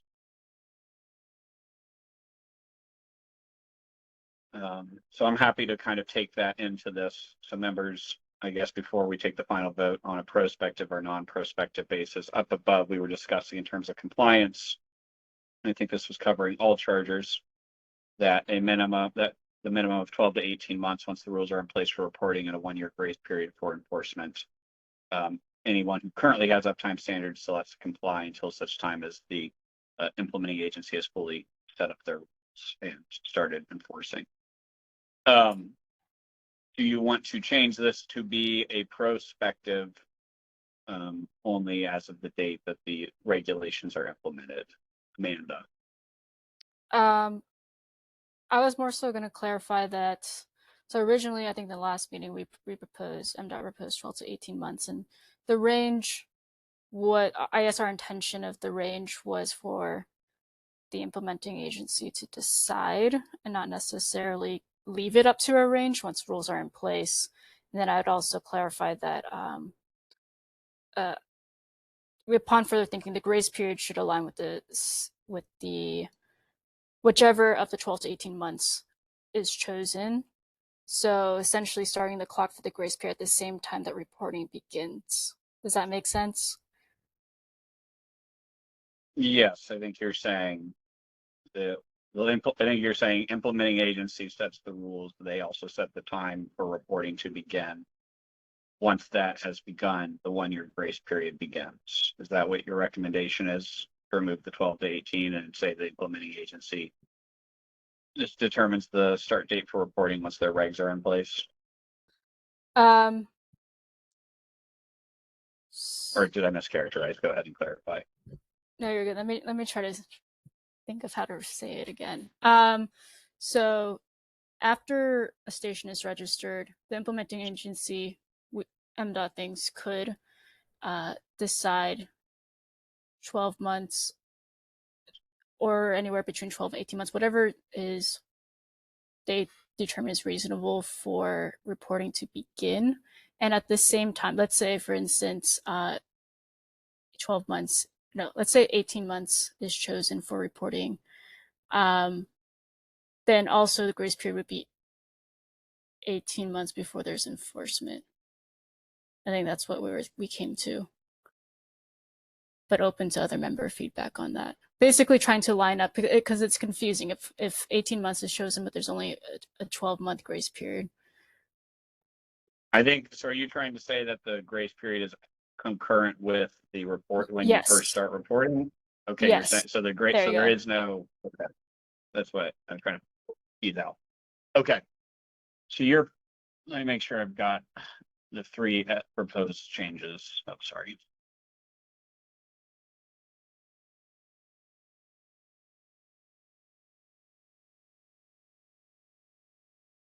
Okay. MDOT.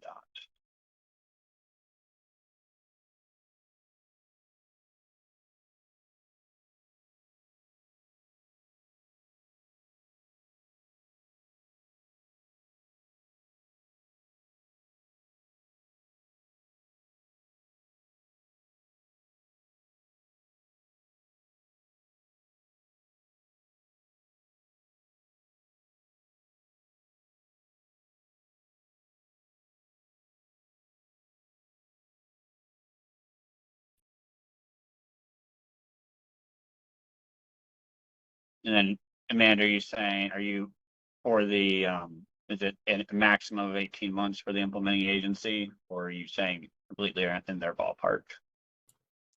Maximum of 18 months. Okay. Months.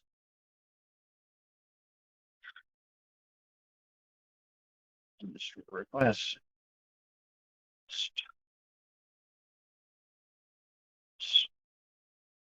Apply.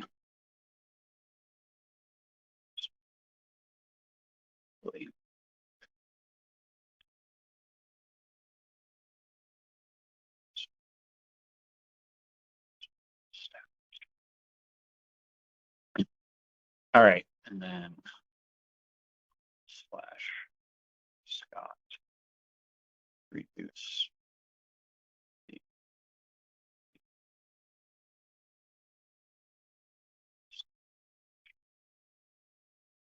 12 months. All right, those are the three proposals. I'm going to move this around, but I'm just going to take the votes.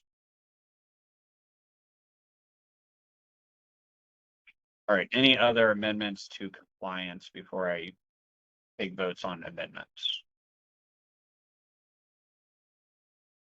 Okay, so the three choices, so we'll start with the first one because this then informs the next two. Members, do you support, for compliance purposes, these rules only applying prospectively to newly installed chargers once regulations are established, or do you expect these rules at some point to apply to all chargers? So I guess to make the vote easy, do you support it only applying prospectively to chargers once the regulations are established? That would align with what you see coming out of other jurisdictions. Happy to take discussion from members if you want, but otherwise I'll take a vote. Go ahead, Senator. Yeah, I have a question. So this means that current chargers would never have to come and meet these requirements? Is that what you're saying? I think that's what the industry is requesting, but I'll let them speak up.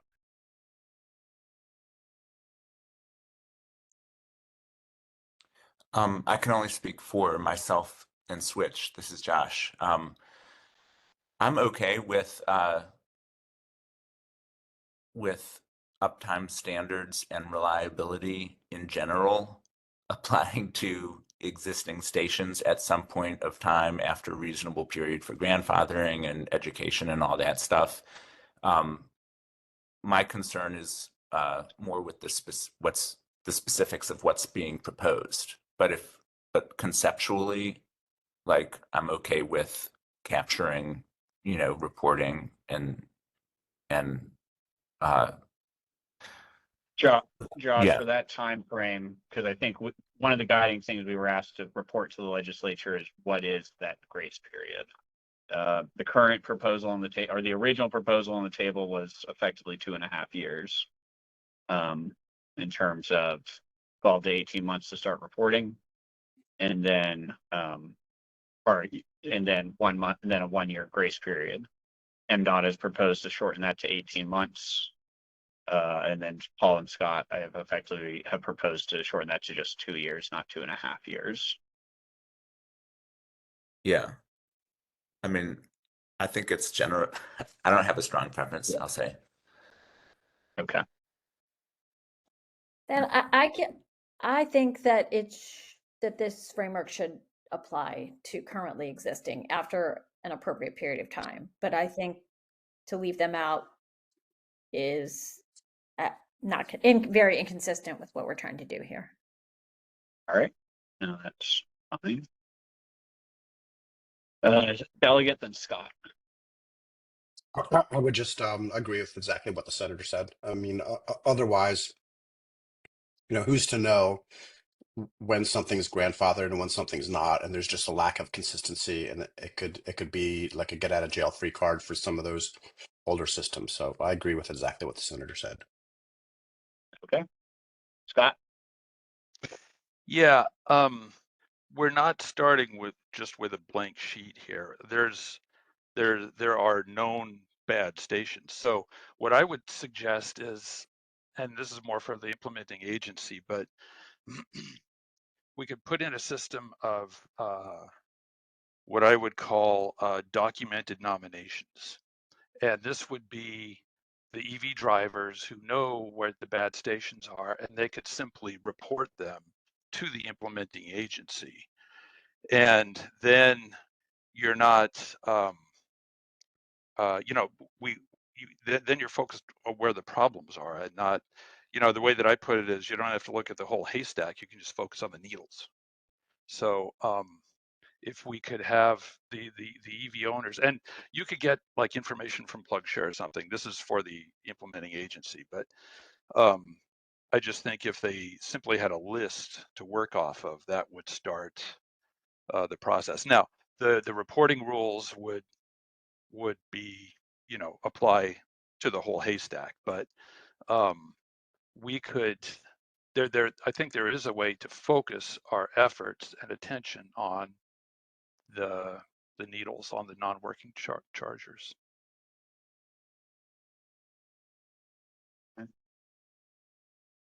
All right. I'm going to be taking a vote here in a second, but Caitlin, I'll let you speak for the industry here.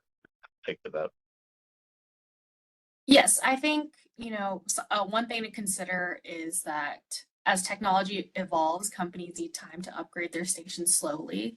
So I think applying these standards retroactively, which as Emily pointed out, it has not been done before, it runs the risk of companies needing to quickly get rid of stations, which will create more of a charging desert and more of this charging anxiety that drivers already have. So I think it's really important to have a long grace period if we are not going to stick to just doing a prospective requirements for a lot of these regulations. And Caitlin, on the prospective, you're saying newly installed, correct? Or are you saying, are you okay with this applying to existing stuff? They just have a little longer period to figure their life out. Somewhat, I think, one, this is a very unique requirement that's going to be placed on companies. So it is not necessarily a standard practice, but if it is something that this work group is deciding to do, there needs to be a long grace period to account for changes in technology and making sure that companies don't freak out and just rip out stations right away. All right, thank you. Emily? Yeah, I'll just add, just from the, the site host perspective too, like we have a lot of customers that are small business owners, so like a convenience store or something, and when they chose to install a station in Maryland, these requirements didn't exist. So, you are essentially going back and putting these on them and saying, oh, well, now you have to comply with all of this. Well, they weren't around when they chose to install the station. So they may be confused and frustrated with that. I don't exactly know. Again, they own the station, so it'll more so be on them to follow compliance. But you do have to think about it from that perspective. If it costs money to comply, they may not have the money to do that. So just food for thought. Again, not saying that reliability isn't very, very important, and we get it, but just throwing that out there. All right, thank you. All right, take the vote. I'm going to phrase it as Ben, members. Do you go ahead, Josh? Yeah, let me just thank you. Interject. When it comes to non-networked chargers, I don't know if we want to include language in here that exempts those. But as we've talked about in prior work group meetings, like just the ability, frankly, to report uptime is limited to none with certain non-networked chargers, and they could be perfectly operational, right? So I at least want to raise that for the group to ask how we want to treat those. Well, I thought, so wouldn't non-networked chargers fall? Okay, so you're proposing that non-network chargers be treated differently overall in the framework when I go back down below? Or are you saying that they should just have a longer grace period to figure out how to comply with the rules? Just trying to know where the question. There's different ways we can handle it. I think it's two separate conversations for prospective versus existing chargers. I don't have a good sense of how many non-networked chargers may currently be around dispensing electricity, but I know there are several. And so just thinking through this, maybe we want to add language in here that for the implementation, the grace period for existing chargers, that there's some consideration given for non-network chargers. Going forward, I think to the extent any of this gets implemented prospectively, it will have the effect of requiring that any publicly funded certainly, and potentially publicly facing chargers just have to be networked in Maryland. Okay. I'm going to say that probably applies. We'll come back to that one in a hot. I think where that one applies is in the overall enforcement and reporting framework that we were discussing. Because I think what you're saying is that we might want to differentiate when we're talking about a DC fast charger versus level 2, how they report and are enforced against might change, which once again, if you look at the California model, they do require different reporting standards at networks versus non-network. I might recommend that that be left up to the implementing agency at this time and place. But I guess to your question, there are 77 non-network DC fast chargers in the state currently, at least tracked by MDOT through the Alternative Fuels Data Center. And there are about 445 ports. These are ports. So there's about 500 ports in the state that are not networked, according to the Alternative Fuels Data Center. Yeah, I mean, that works for me, just in the interest of time, just to at least flag that as an issue for the implementing agency to handle. Okay, I'll take that up down below when we get to the main part. All right. So on the compliance piece, just to kind of walk through this, do members support these rules at some point applying to all stations? The next question will be, what is a reasonable grace period, but subject to a reasonable grace period? Go ahead and raise your hands.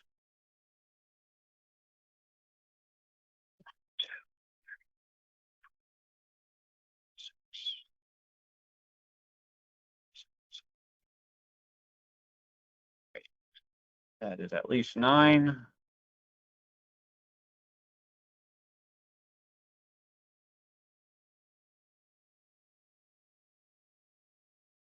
All right. Next question. Now this is getting to the reasonable grace period. So MDOT has proposed the grace period to be 18 months from date of regulation. The current proposal on the table is effectively 2.5 years, which is 12 to 18 months to start reporting. And then if for anything that has to be enforced against, another year. MDOT has proposed to shorten that to 18 months for everything. And then I believe Scott and Paul, you put forward a proposal to minimize, to require reporting starting within 12 months of established rules, but not eliminate the 1-year grace period after that. So, I guess take the vote. Do members want to, we'll start with the basics. Do members want to, or we'll start with MDOT. Do members want to modify the proposal to be a maximum of 18 months to both start reporting and enforcing? Go ahead and raise your hand. I have 1, 2. Wait, I'm sorry. Are we raising our hands to modify MDOT's proposal?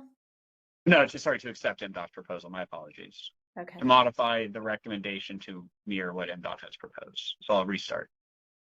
The vote is to modify what was originally proposed of 2.5 years to be now 18 months. Go ahead and raise your hands. I have 1, 2, 3, 4, 5.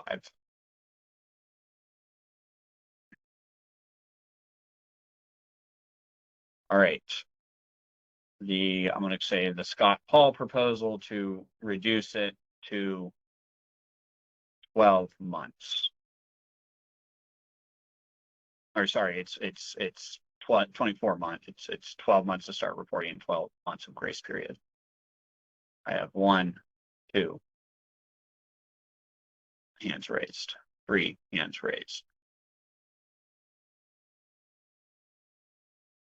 All right. Maintaining the recommendation on the screen.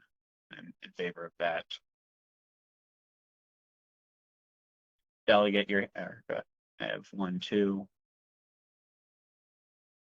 3. Or just 2. All right, and then delegate Hidalgo, I saw your hand up twice. Were you supporting MDOT or Scott and Paul, or did you not care which of the two you supported? As long as it's one of those two. Go ahead. Sorry, Scott and Paul. Okay. All right, it looks like we're kind of split across the board on this. The one that received the most votes is MDOT's proposal. So I will propose that as the main proposal from the group, but in the report I will note that this was not a majority consensus on topics, and that it lists out the competing timelines that were,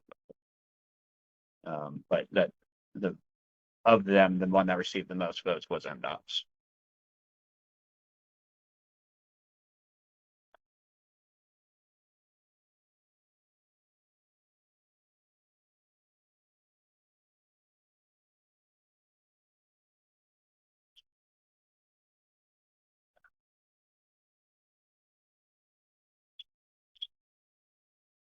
All right.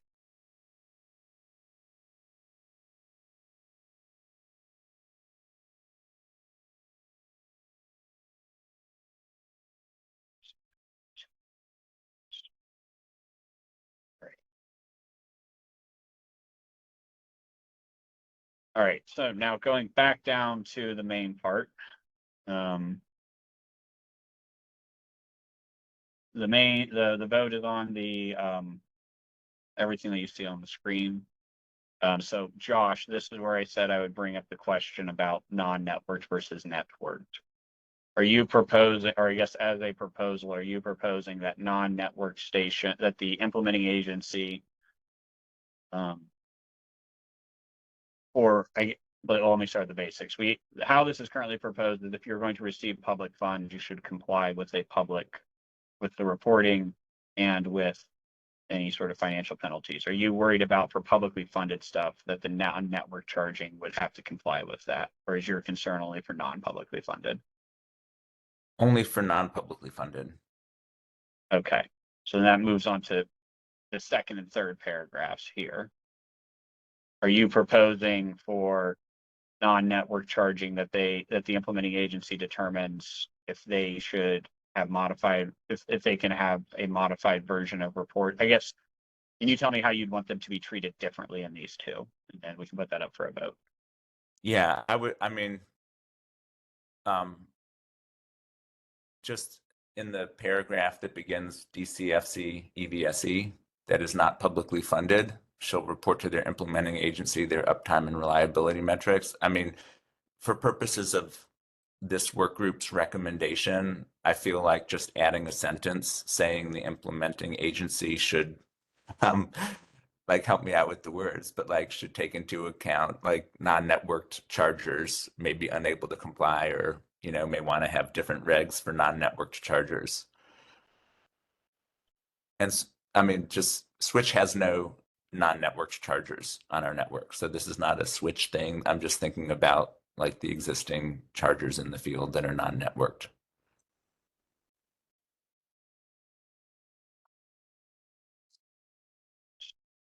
Delegate.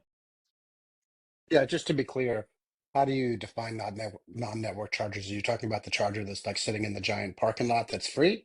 That's just a level 2 charger, or are you talking like just so I'm clear?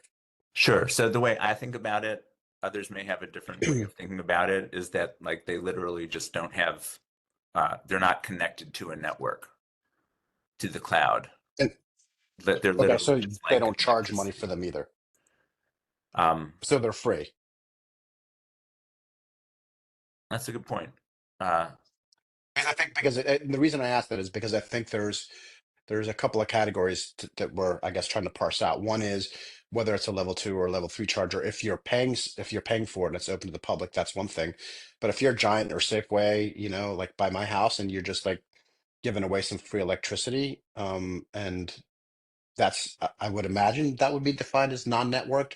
Yeah. That would be maybe non-public, and that would probably be not charging the user. The user is for free. So at that point, I think there's an adequate conversation that can be had about reporting and that kind of thing. Is that where we are right now? Yeah, I think you're right, Delegate, that non-networked chargers by definition do not, are unable to charge. So that would probably be just a subset of chargers. Well, Okay, hold on. so I think we So should define that. So really quick, my understanding of network comes from, I guess, EVSE and I guess this California document, which is effectively, and they're the same thing I just saw. So pulling up the NEVI one, a charging network provider, a network charger to me is a charging net. They have a provider that's operating the network. So a collections of chargers located on, I guess that's what we have here. Where they're part of a larger like network that is operating. But Josh, it seems like you're saying that if you're not part of a larger network, you're not paying. So that's why just trying to make sure I've got what I'm putting in. Like, as a specific example, the Annapolis Mall, the old parking garage next to the vacant Nordstrom's has like 4 Clipper Creek chargers that are powered on. They dispense electricity if you plug in, and there's no payment. Like, there's no network operating them as far as I can tell. And so that's what I'm thinking of when I think about, there are a bunch of publicly facing non-networked chargers across Maryland today that would not, I don't think they'd be able to even report their uptime. I could be wrong, but And with that yeah. said, and with that said, if they are non-networked, just to be clear, if they are non-networked, Josh, and for everybody on this call, if they are non-networked, that means there is no way to charge the end user. Is that correct? So it's free electricity. I'm pretty sure, yes.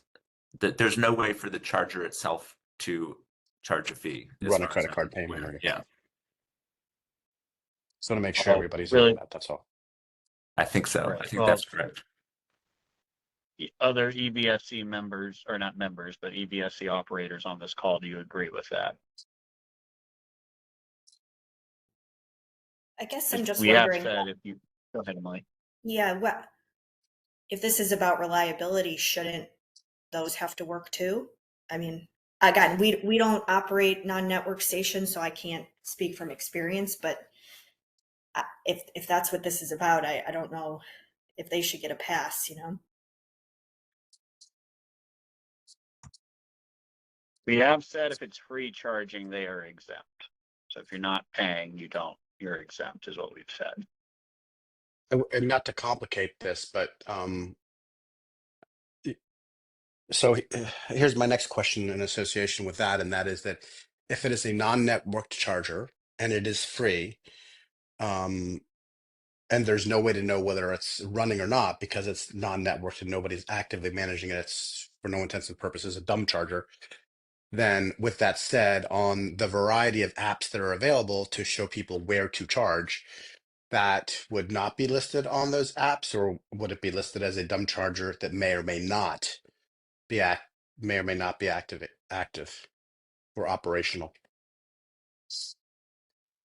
I think a bunch of them would be listed on a plug share type of app. They would not be listed on like a network operator app, like a Switch or ChargePoint, because they would not be associated with our networks. But I think they would be on plug share. Right. I guess my initial thought is for our original conversation, I think it's really hard to, well, I'm going to leave it at that. I'm not going to say more. Thank you.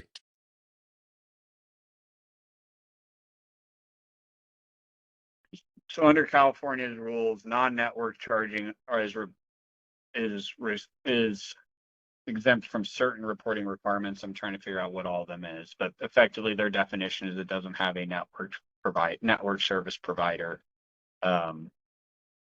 So they are requiring them to report some information. It's just slightly different. I would have to look at it a little more to tell you exactly how it's different. Michael. So yeah, just from a technical perspective. So, I mean, a non-networked charger it's really basically an extension cord. Just think of it as an extension cord with like a J1772 plug on the end. That's electrically what a non-networked charger is. A networked charger is basically the same thing, but with a modem in it and some technology that enables a cloud network to communicate with the device and maybe collect payment, maybe not, change the level of power output. It gives it all kinds of additional capabilities. That is the difference between networked and non-networked. Is that helpful? I think so. I mean, that's why, I think it can assess money. It's just, it's managed locally. It's not connected to the internet or some other third party. So it's that they can assess fees, but it's not. No, a non-networked charger cannot assess fees. It can't. Okay, my apologies then. Cannot. Right, it cannot. I mean, look. Yeah, it not only cannot assess fees, but you also don't know whether it's up and running because it's not connected to a modem. So you can't connect fees, you can't collect fees, and two, you don't know if it's running unless there's somebody there physically that says, "Oh yeah, it works," because it's not networked. Correct. Like now, is there a product out there that somehow could be like a vending machine for EV chargers? Like you put some quarters in it and it closes a breaker and it sends power to that circuit. I mean, I don't know. I suppose maybe there's something like that. So, but I mean, I think we're very safe to say that to make a bright line distinction that non-networked cannot collect payment and you have no awareness of what's going on with the charger, and a networked charger, you can collect payment and you do know what's going on with the charger. Whether customers can actually get that information from the network provider is a whole nother story, which is, I think, goes to the question of retroactivity here. But I'll just leave my answer with the technical response that you asked for. Thank you. Thank you, Michael. All right. So with that understanding, it sounds like non-network charging per where we were going is exempt because they can't assess a fee for what they do. I guess is where I'm at. We could, Josh, if we wanted to belt and suspender this, say to the extent a non-network charger does assess a fee, that they fall under the third grouping, which is you don't report, but you have a longevity maintenance plan. Just to your point, I don't really have data to collect, or it's going to be burdensome to collect it. Would that maybe be an acceptable compromise here? I'm not supportive of the longevity maintenance plan. Right. Just my own perspective. But if chargers that do not charge a fee are exempt from all this, even publicly facing chargers, then we may not need to spend a lot more time on this at all. And I'll ask for folks' understanding for bringing us down this rabbit hole in the first place. No worries. I think there's something on my mind at one point. Delegate, I see your hand still up, but with that understanding, are you okay with that? Yeah, to recap is what Josh is what you're saying is what we're saying is that if it is a non-networked, non-publicly funded charger, it does not fall within the confines of any of this. Is that what we're saying? That's what I understand them to be saying, and that makes sense to me. Okay, it does make some sense to me as well. So if everybody else is good with it, unless we're missing some argument, I kind of think it's out in the middle of a giant somewhere and it's not networked, or even somebody's house, like it's not networked. So no charging, no network. And I mean, charging is in fees, like paying fees, then I don't know how we manage it if it's totally free. Can I just make a quick observation? You're kind of incentivizing non-networked chargers, which doesn't achieve the policy goal of reliability or load management. I'll just pause with that. Thank you.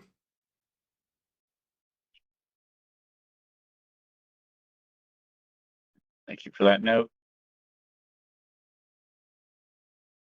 All right.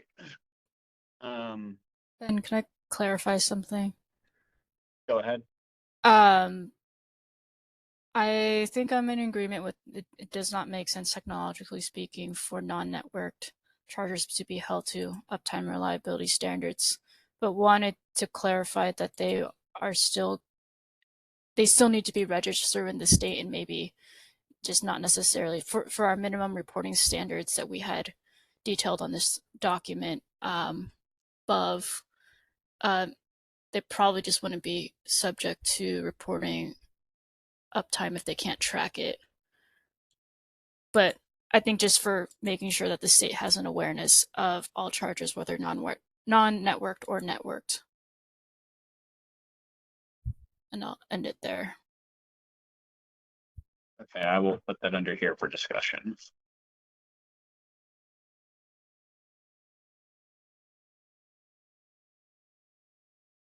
All right. I will put that up above for discussion there, Amanda. All right. So those in support of what is on the screen, please raise your hand. Make my screen bigger.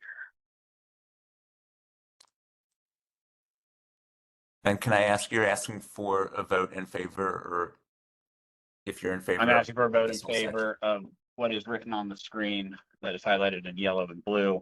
I need to run through it again. I can, but this is the enforcement and uptime. Okay. For liability related to public funding, DC fast charging level 2. I have 1, 2, 3, 5, 6, 7, 8, 9, 10. All right. So this is the big one. That's 10 in favor. Opposed?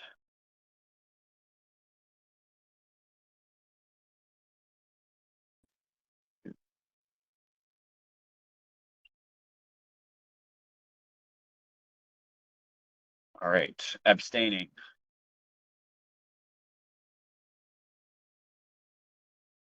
All right. Thank you all for that.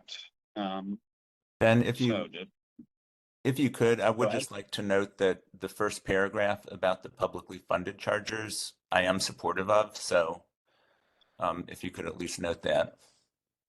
I can note the dissension is on. I will note the dissension is on. For the first two paragraphs. Go ahead. Yeah. The first two paragraphs, starting with reliability, uptime, EVSE provided public funds, should be the subject of all that. Yeah, I'm fine with all that.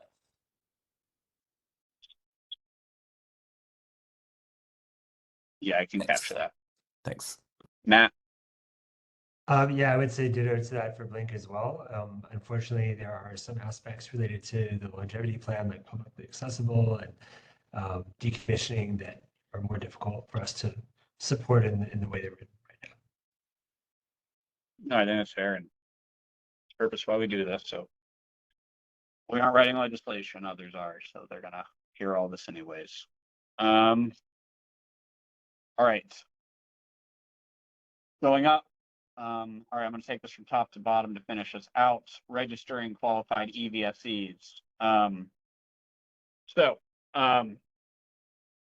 For the final proposal, one, that we would have that there would likely need to be an education campaign to make EVSE owners aware of that. The implementing agency would need to determine how that works. For meter accuracy, I'll come to the meter accuracy. So focusing on uptime and reliability really quick. Josh, this is where I'm going to let you and MDA weigh in. For reliability and uptime rules, for registration, those industry would have 1 year for existing stations to register and 3 months for new stations.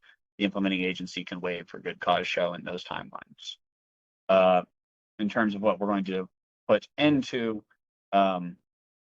the report in terms of what received the most votes for compliance with new rules is MDOT's proposal that once regulations are established, entities have 18 months to start complying, a maximum of 18 months to start reporting and complying with any reporting and rules and starting to bring their chargers into compliance. But I will also list the other timelines that were discussed in the group.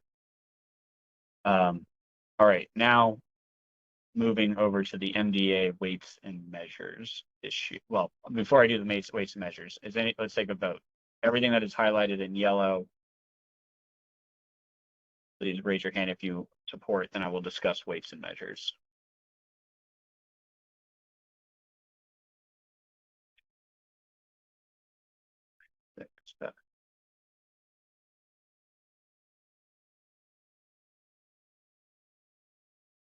All right, I think we are, sorry.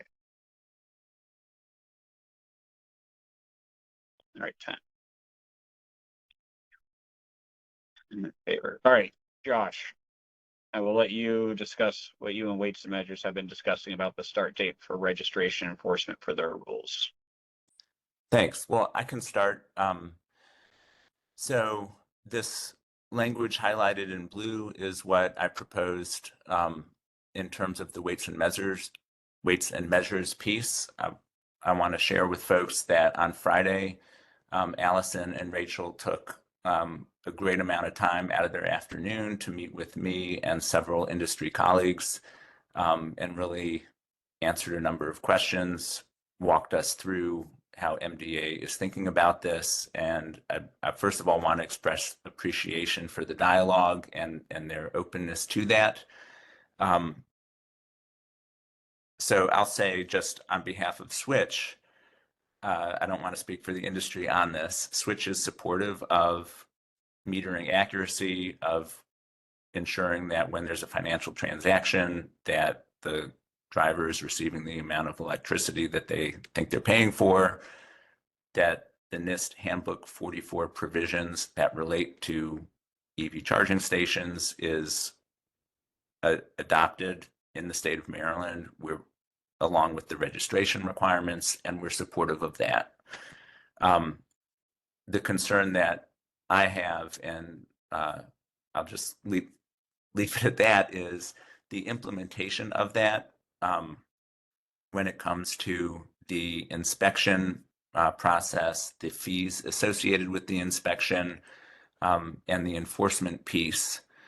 I think they're concerning, even under the best intentions of trying to implement these NIST Handbook 44 regulations. And so for that reason, before MDA moves forward with implementing those elements of this, that's why I've proposed that MDA issue a notice of public comment, which I believe is the appropriate kind of formal terminology when it comes to something like this for MDA, but to enable there to be a more formal process for inviting input, potentially proposing a draft set of rules for implementing it, draft set of fees, things like that, and to hear feedback from the industry as well as other state agencies and others who, even being supportive of NIST Handbook 44, are also care very much about seeing that EV charging continues to be deployed at a pace for Maryland to meet its goals, right? And so how do we strike that balance? So I feel good about the folks at MDA who, and Allison is a national expert in this field and knows way more than I do about the details of it. And I feel good about their intentions of trying to strike this balance. But from Switch's perspective, I think it will be, I don't see any harm in this, and I think it could be helpful to help ensure a smooth rollout that is workable for the industry, not just for the charging companies, but for the customers, for the owners, for the RSAs. So I'll pause there. Thank you.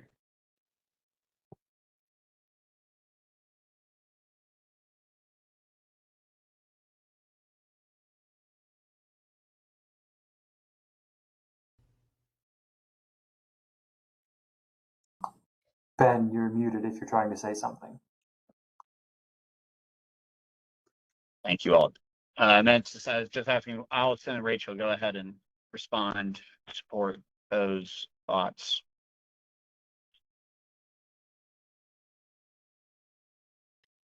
So I know Rachel had discussed something about MDA listening sessions. I'm going to have her speak on behalf of MDA about moving forward with notification to the public before moving forward with registration process. We're going to continue to keep our enforcement action the same as already laid out in state statute, as we do with any other device. Additionally, the fees are not for inspection. We do not charge for inspections. The fees are for registration that we discussed on Friday. I do want to clarify with that. But I will allow Rachel to discuss the notification of the public as highlighted in blue.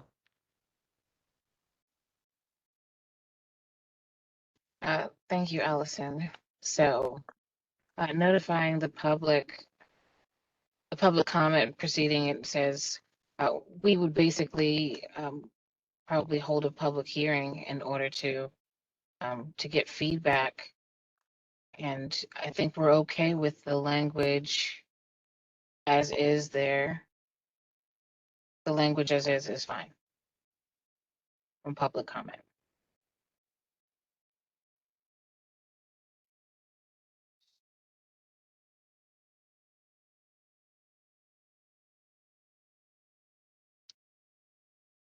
You're muted, Ben. Sorry, long day. You don't, so it sounds like you do not oppose this request. That's correct. We are fine with that. The language in blue Okay, about the thanks. comment proceedings. All right. Thank you. Senator Hedelman and then Paul. Can I add one more quick area where it says for meter accuracy? Can we use the words for meter accuracy and specifications? Because handbook 44 is part specifications and part accuracy or tolerances. It's not just one area. We've discussed the specifications previously. Yeah, I can add specifications. Let me find it. Go ahead, Senator. I guess I'm just wondering if we could put in some kind of time frame here. I don't know if there's a regular sort of, and MDA, maybe you can answer this, whether there is a set period of time during which you would take comments and kind of turn an action around. Do you know, is this, you've done this in the past in other things, in other areas. So I'm just sort of wondering about what sort of delay this might entail, if any. Sure, Senator. We have held listening sessions or public hearings for other issues in which we needed to draft regulations, but we held them with the understanding that we wanted to have regulations submitted within a timely manner after that. So we haven't operated under a set time frame, like 30 days after the public comment period or what have you. If you want to put language in here about a set time frame, you can, but we've always just I'll say that on average, under this administration in the past year and a half, anytime that we've had a public hearing and received comment and then subsequently submitted regulations, those regulations were probably submitted within 2 weeks, less than 2 weeks. Okay, that's helpful. Thank you. Paul. Yeah, I'm somewhat confused as to what's going on here. I mean, what is different that would be different from the handbook 44? I mean, the EVSE suppliers have been intimately involved with developing that. So what's potentially going to be changed here? I mean, it's I understand that the fees are set for registration, so that's off the table. Inspection and enforcement, I thought, was pretty clear. So I'm really confused as to what, if anything, this will add to the discussion. I mean, maybe Josh can give me a what for on this, because, you know, I frankly don't see anything that should be brought forward other than this is a delay of implementation, which I don't particularly want to see. Sure, I can Paul, just, maybe I can. Oh, Rachel, please feel free. sure. Thank you, Josh. Paul, if it helps, I'll say this, that so the legislation that may pass as a result of this work group, right, will establish a framework or some guidelines on how the EV chargers on the public facing side have to be regulated. But then the regulations that we'll draft as an agency that give the specifics on exactly how we would do that, we try not to do that at MDA based on just what.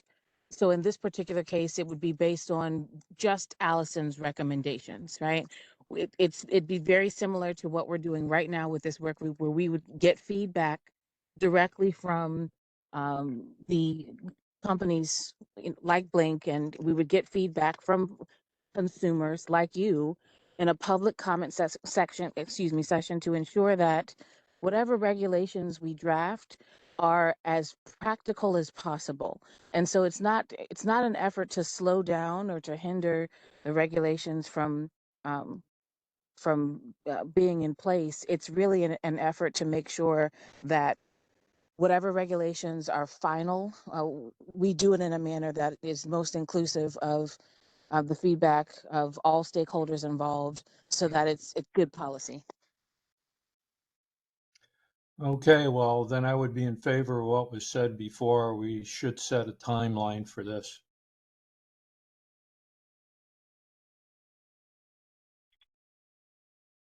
All right, because we need to move forward.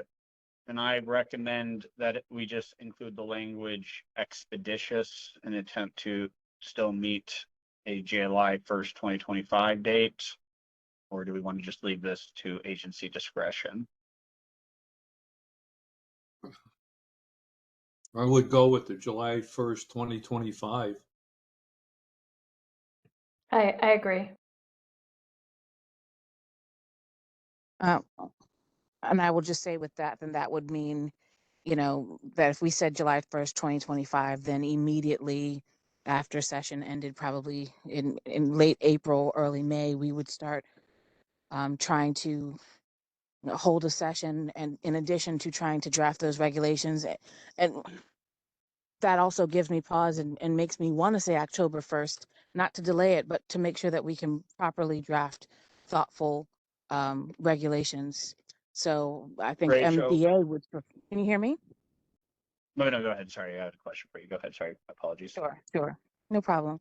I think we'd prefer October 1st, just so that we can have proper time to maybe, we've held multiple listening sessions on multiple issues to try to get it right. And so that's my only hesitancy, is that, let's say the bill passes, signed into law at a signing day in late May. We don't necessarily have enough time between July 1 to turn around solid regulations, is what we've learned over the past year. We'd like to do it right. So for that reason, I think MDA's vote would be October 1st as opposed to July, and we could have emergency regulations that would be in place effective July 1, but we prefer October 1. Rachel, don't you have, I mean, to me, there is no legislation you need. If you wanted to do this today, you could do it because you have the ultimate authority to enforce Handbook 44. So I think the request is to just have the proposal start now. So are you looking for authority to hold said rulemaking? So for us, Ben, our Yeah. authority is contingent on having the funding to purchase the standards. That's the only reason we're not doing it now. And so I keep referencing legislation because really, until we have funding to purchase the standards, that's the only thing prohibiting us from currently carrying out Handbook 44 standards currently. Senator. So I may be asking this in I'm assuming, and maybe you can't say, Rachel, but like that is already part of your budget request this year because this issue is not a new issue. So is it contingent upon your knowing that your budget has addressed this issue? Is that fair? Whether or not we have legislation. I'm going to say legislation very generally.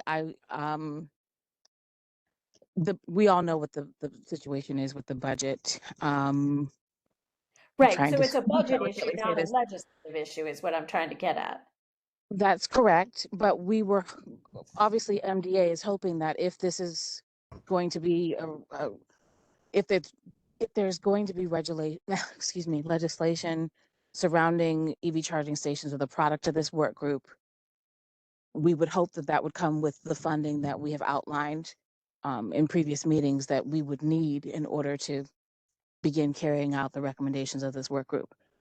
Yep. Short of having that money, whether it comes from the state budget and the budget bill or from this legislation, MDA cannot currently carry out what we have the authority to do because we do not have the standards to begin inspections.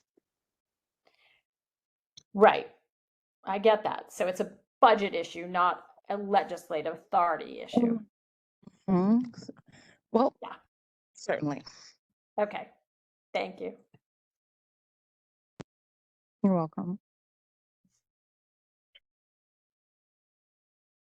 All right, I'm gonna because all right, because we need to move on.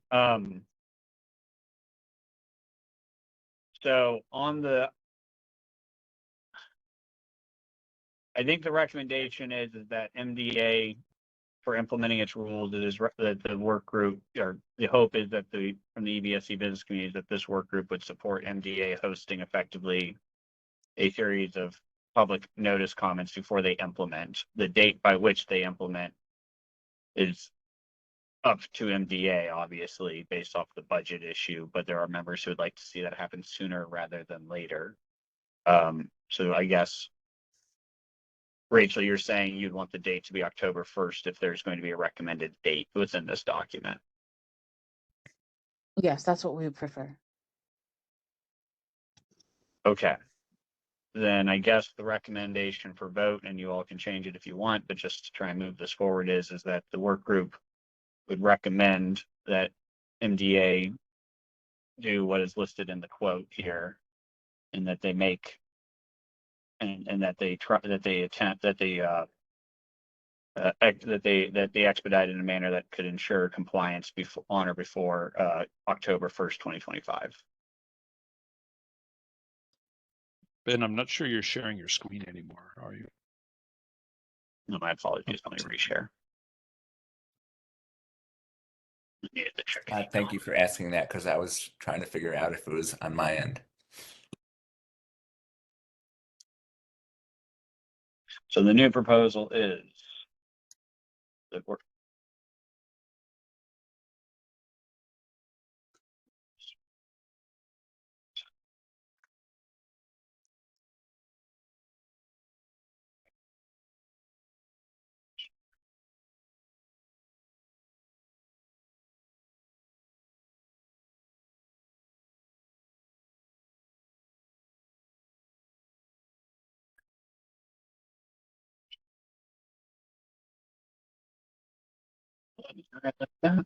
that would be the proposal for a vote in green.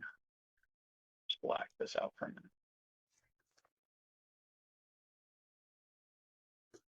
All right, go ahead and raise your hands if you support what is in green.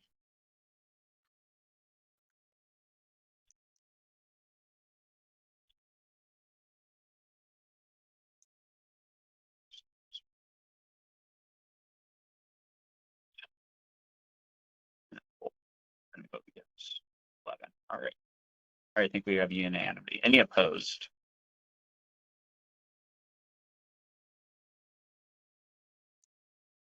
And have one opposition. All right. Paul, your opposition is based off the date. Yes, that's correct. Thank you.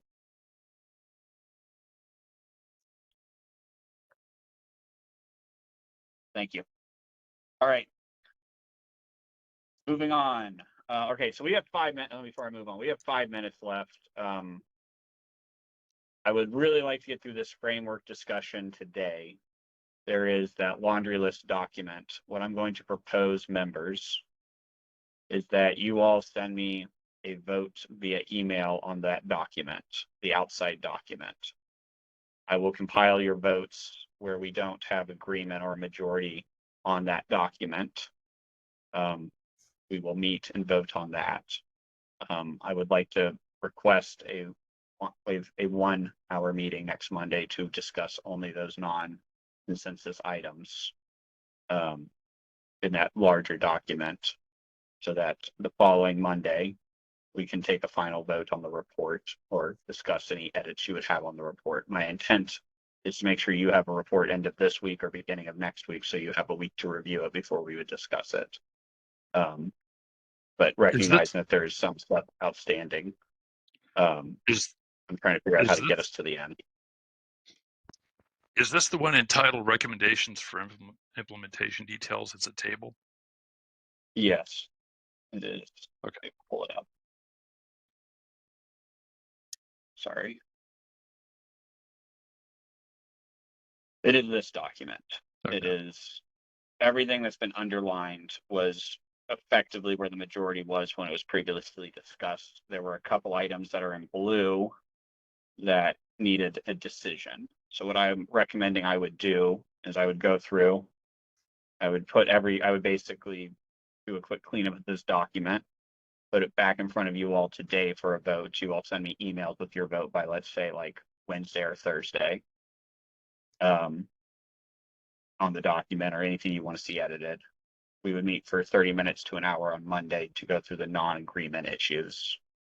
And then that's that. But that helps me can finish up this document or finish up the report that I'm drafting, instead of waiting 2 weeks to finalize this with less than 4 or 5 days to get a report out. That would work for me, Ben.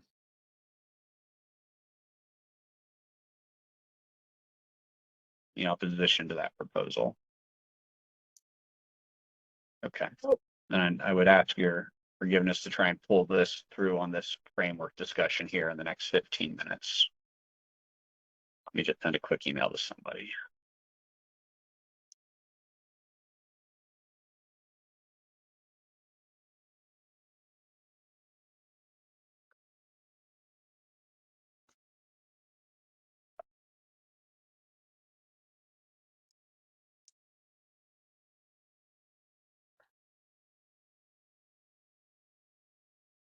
All right, so let's try and knock this out. All right, so reporting requirements. So the proposal in front of you is in yellow. The last time we discussed, members were supportive of, as a minimum reporting requirement, being what is here in yellow, which is, all right, Senator, I will discuss with you because we typically do 1 to 3. So if there's a time frame within there, I can shift it to 2 or something like that to try and make sure you're there. Really quick. Oh, that's worse. Okay, I will not make it worse. All right. So really quick, what's here in yellow basically is the proposal. I did receive comments from Paul, who I think, Paul, you were, what is up here is effectively reporting uptime for those who have to report it as down below, and then basically a bunch of information that's upfront about that charger, about the number of ports, hourly availability if you're part of a network, and so forth and so on. MDA has requested that we would also require non-network free charging to register with the state, but we wouldn't require them to do anything else, just so we know where they are. Any opposition to this?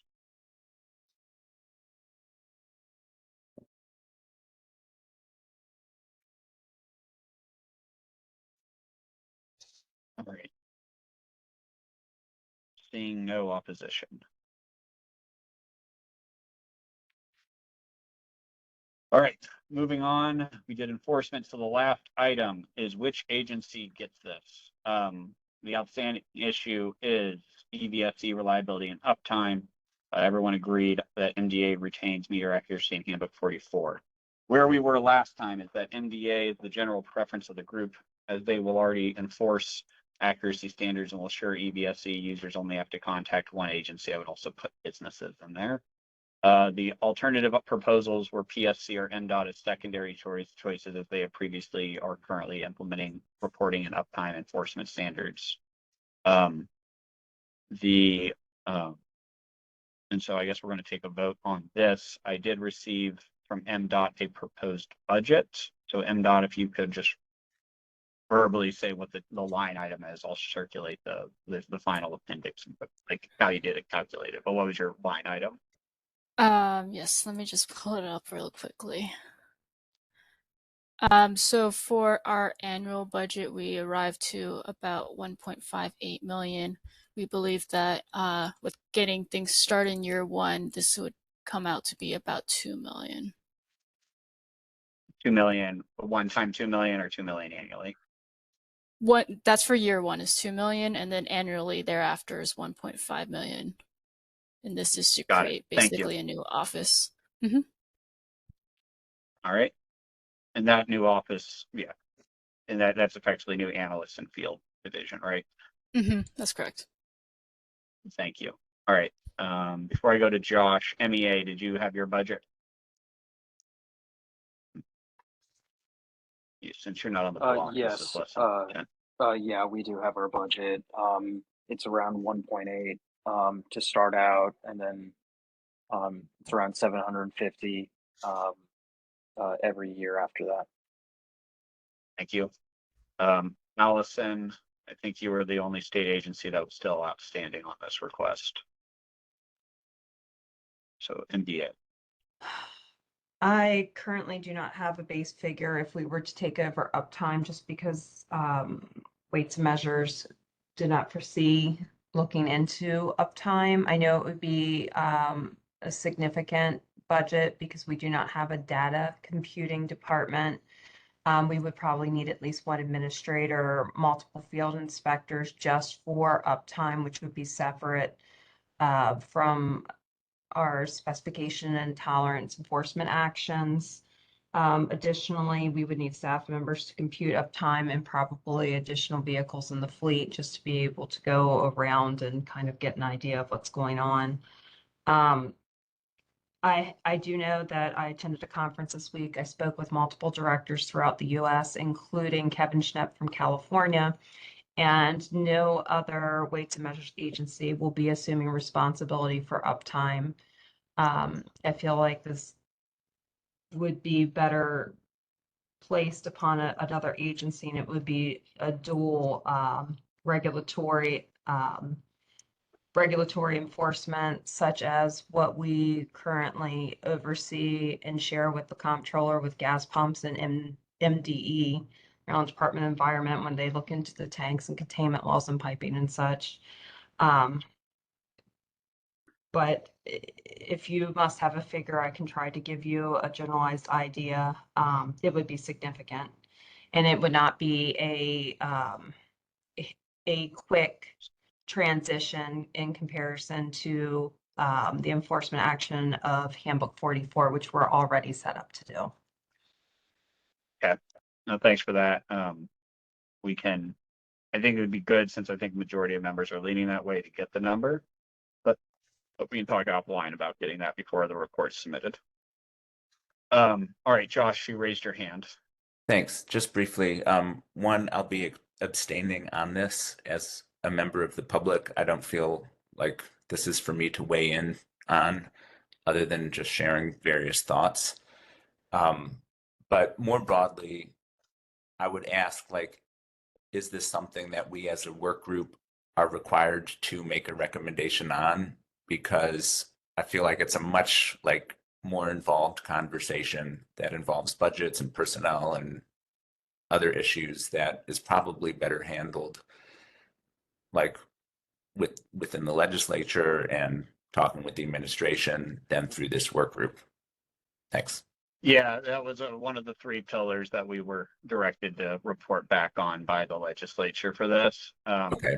That said, I mean, there is, I think, a split here on if MDA should get the whole thing or not. And I was planning in the report to summarize the competing issues around it, indicating which group got the majority from the work group. But once again, we're just giving recommendations to the legislature. What they decide to do is up to them, which is why I've been trying to coordinate all this.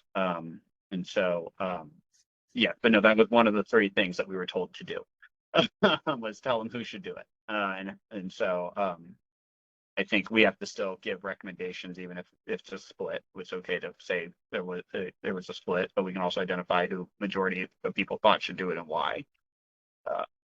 Thanks. Well, all right.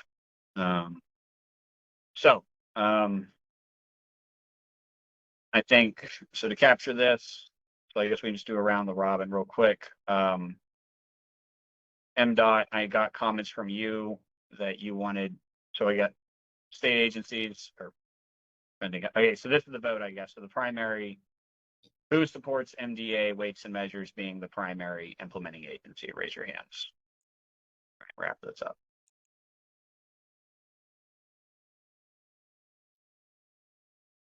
I have 2 votes for MDA weights and measures, 3 votes for MDA weights and measures. I think some people had to get off the line, so. All right. 3. All right.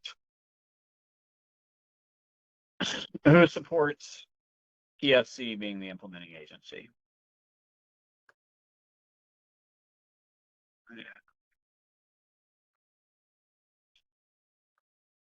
3 votes. Alice, I'm going to count MDA as 1 vote. So that's 3 votes. All right. MDOT. PSC's vote. Thought I would lose that one. 2. All right. MEA. Comptroller's office.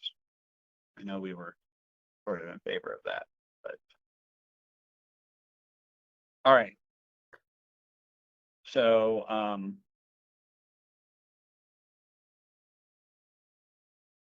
going to capture this in the report for the legislature to decide what they want to do. I do recognize a delegate, Hidalgo. I didn't see you vote. Did you have a vote? Or I can also ask. I do not at this time. Thank you. Okay. So yeah, so I guess raise your hands if you want to abstain. Sorry, I guess I should have asked for abstentions. 1, 2, 3. 3 yes.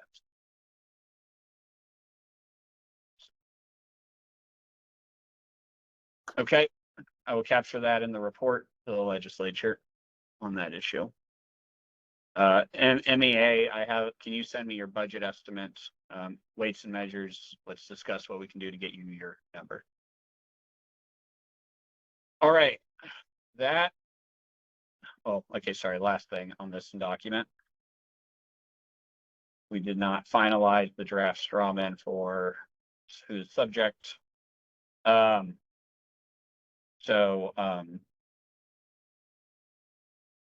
that we've discussed the enforcement, I'm going to propose that I'll add a definition for DC fast charging level 2 and network charger based off of what comes out of NEVI in terms of definitions that could be used. I guess so. Final thing, vote on these definitions for publicly facing. Is everyone okay with them? Can you just pause a minute? Yeah. For me, thanks.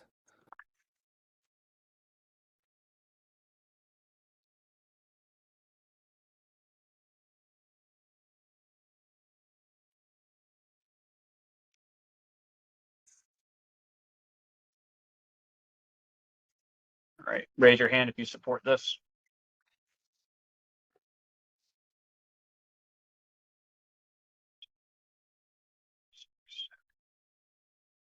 Ben, could you repeat that? I'm mobile and had a bad signal, could not hear your question.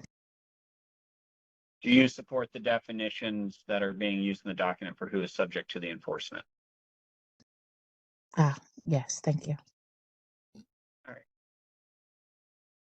All right, with that, that is everything in this document.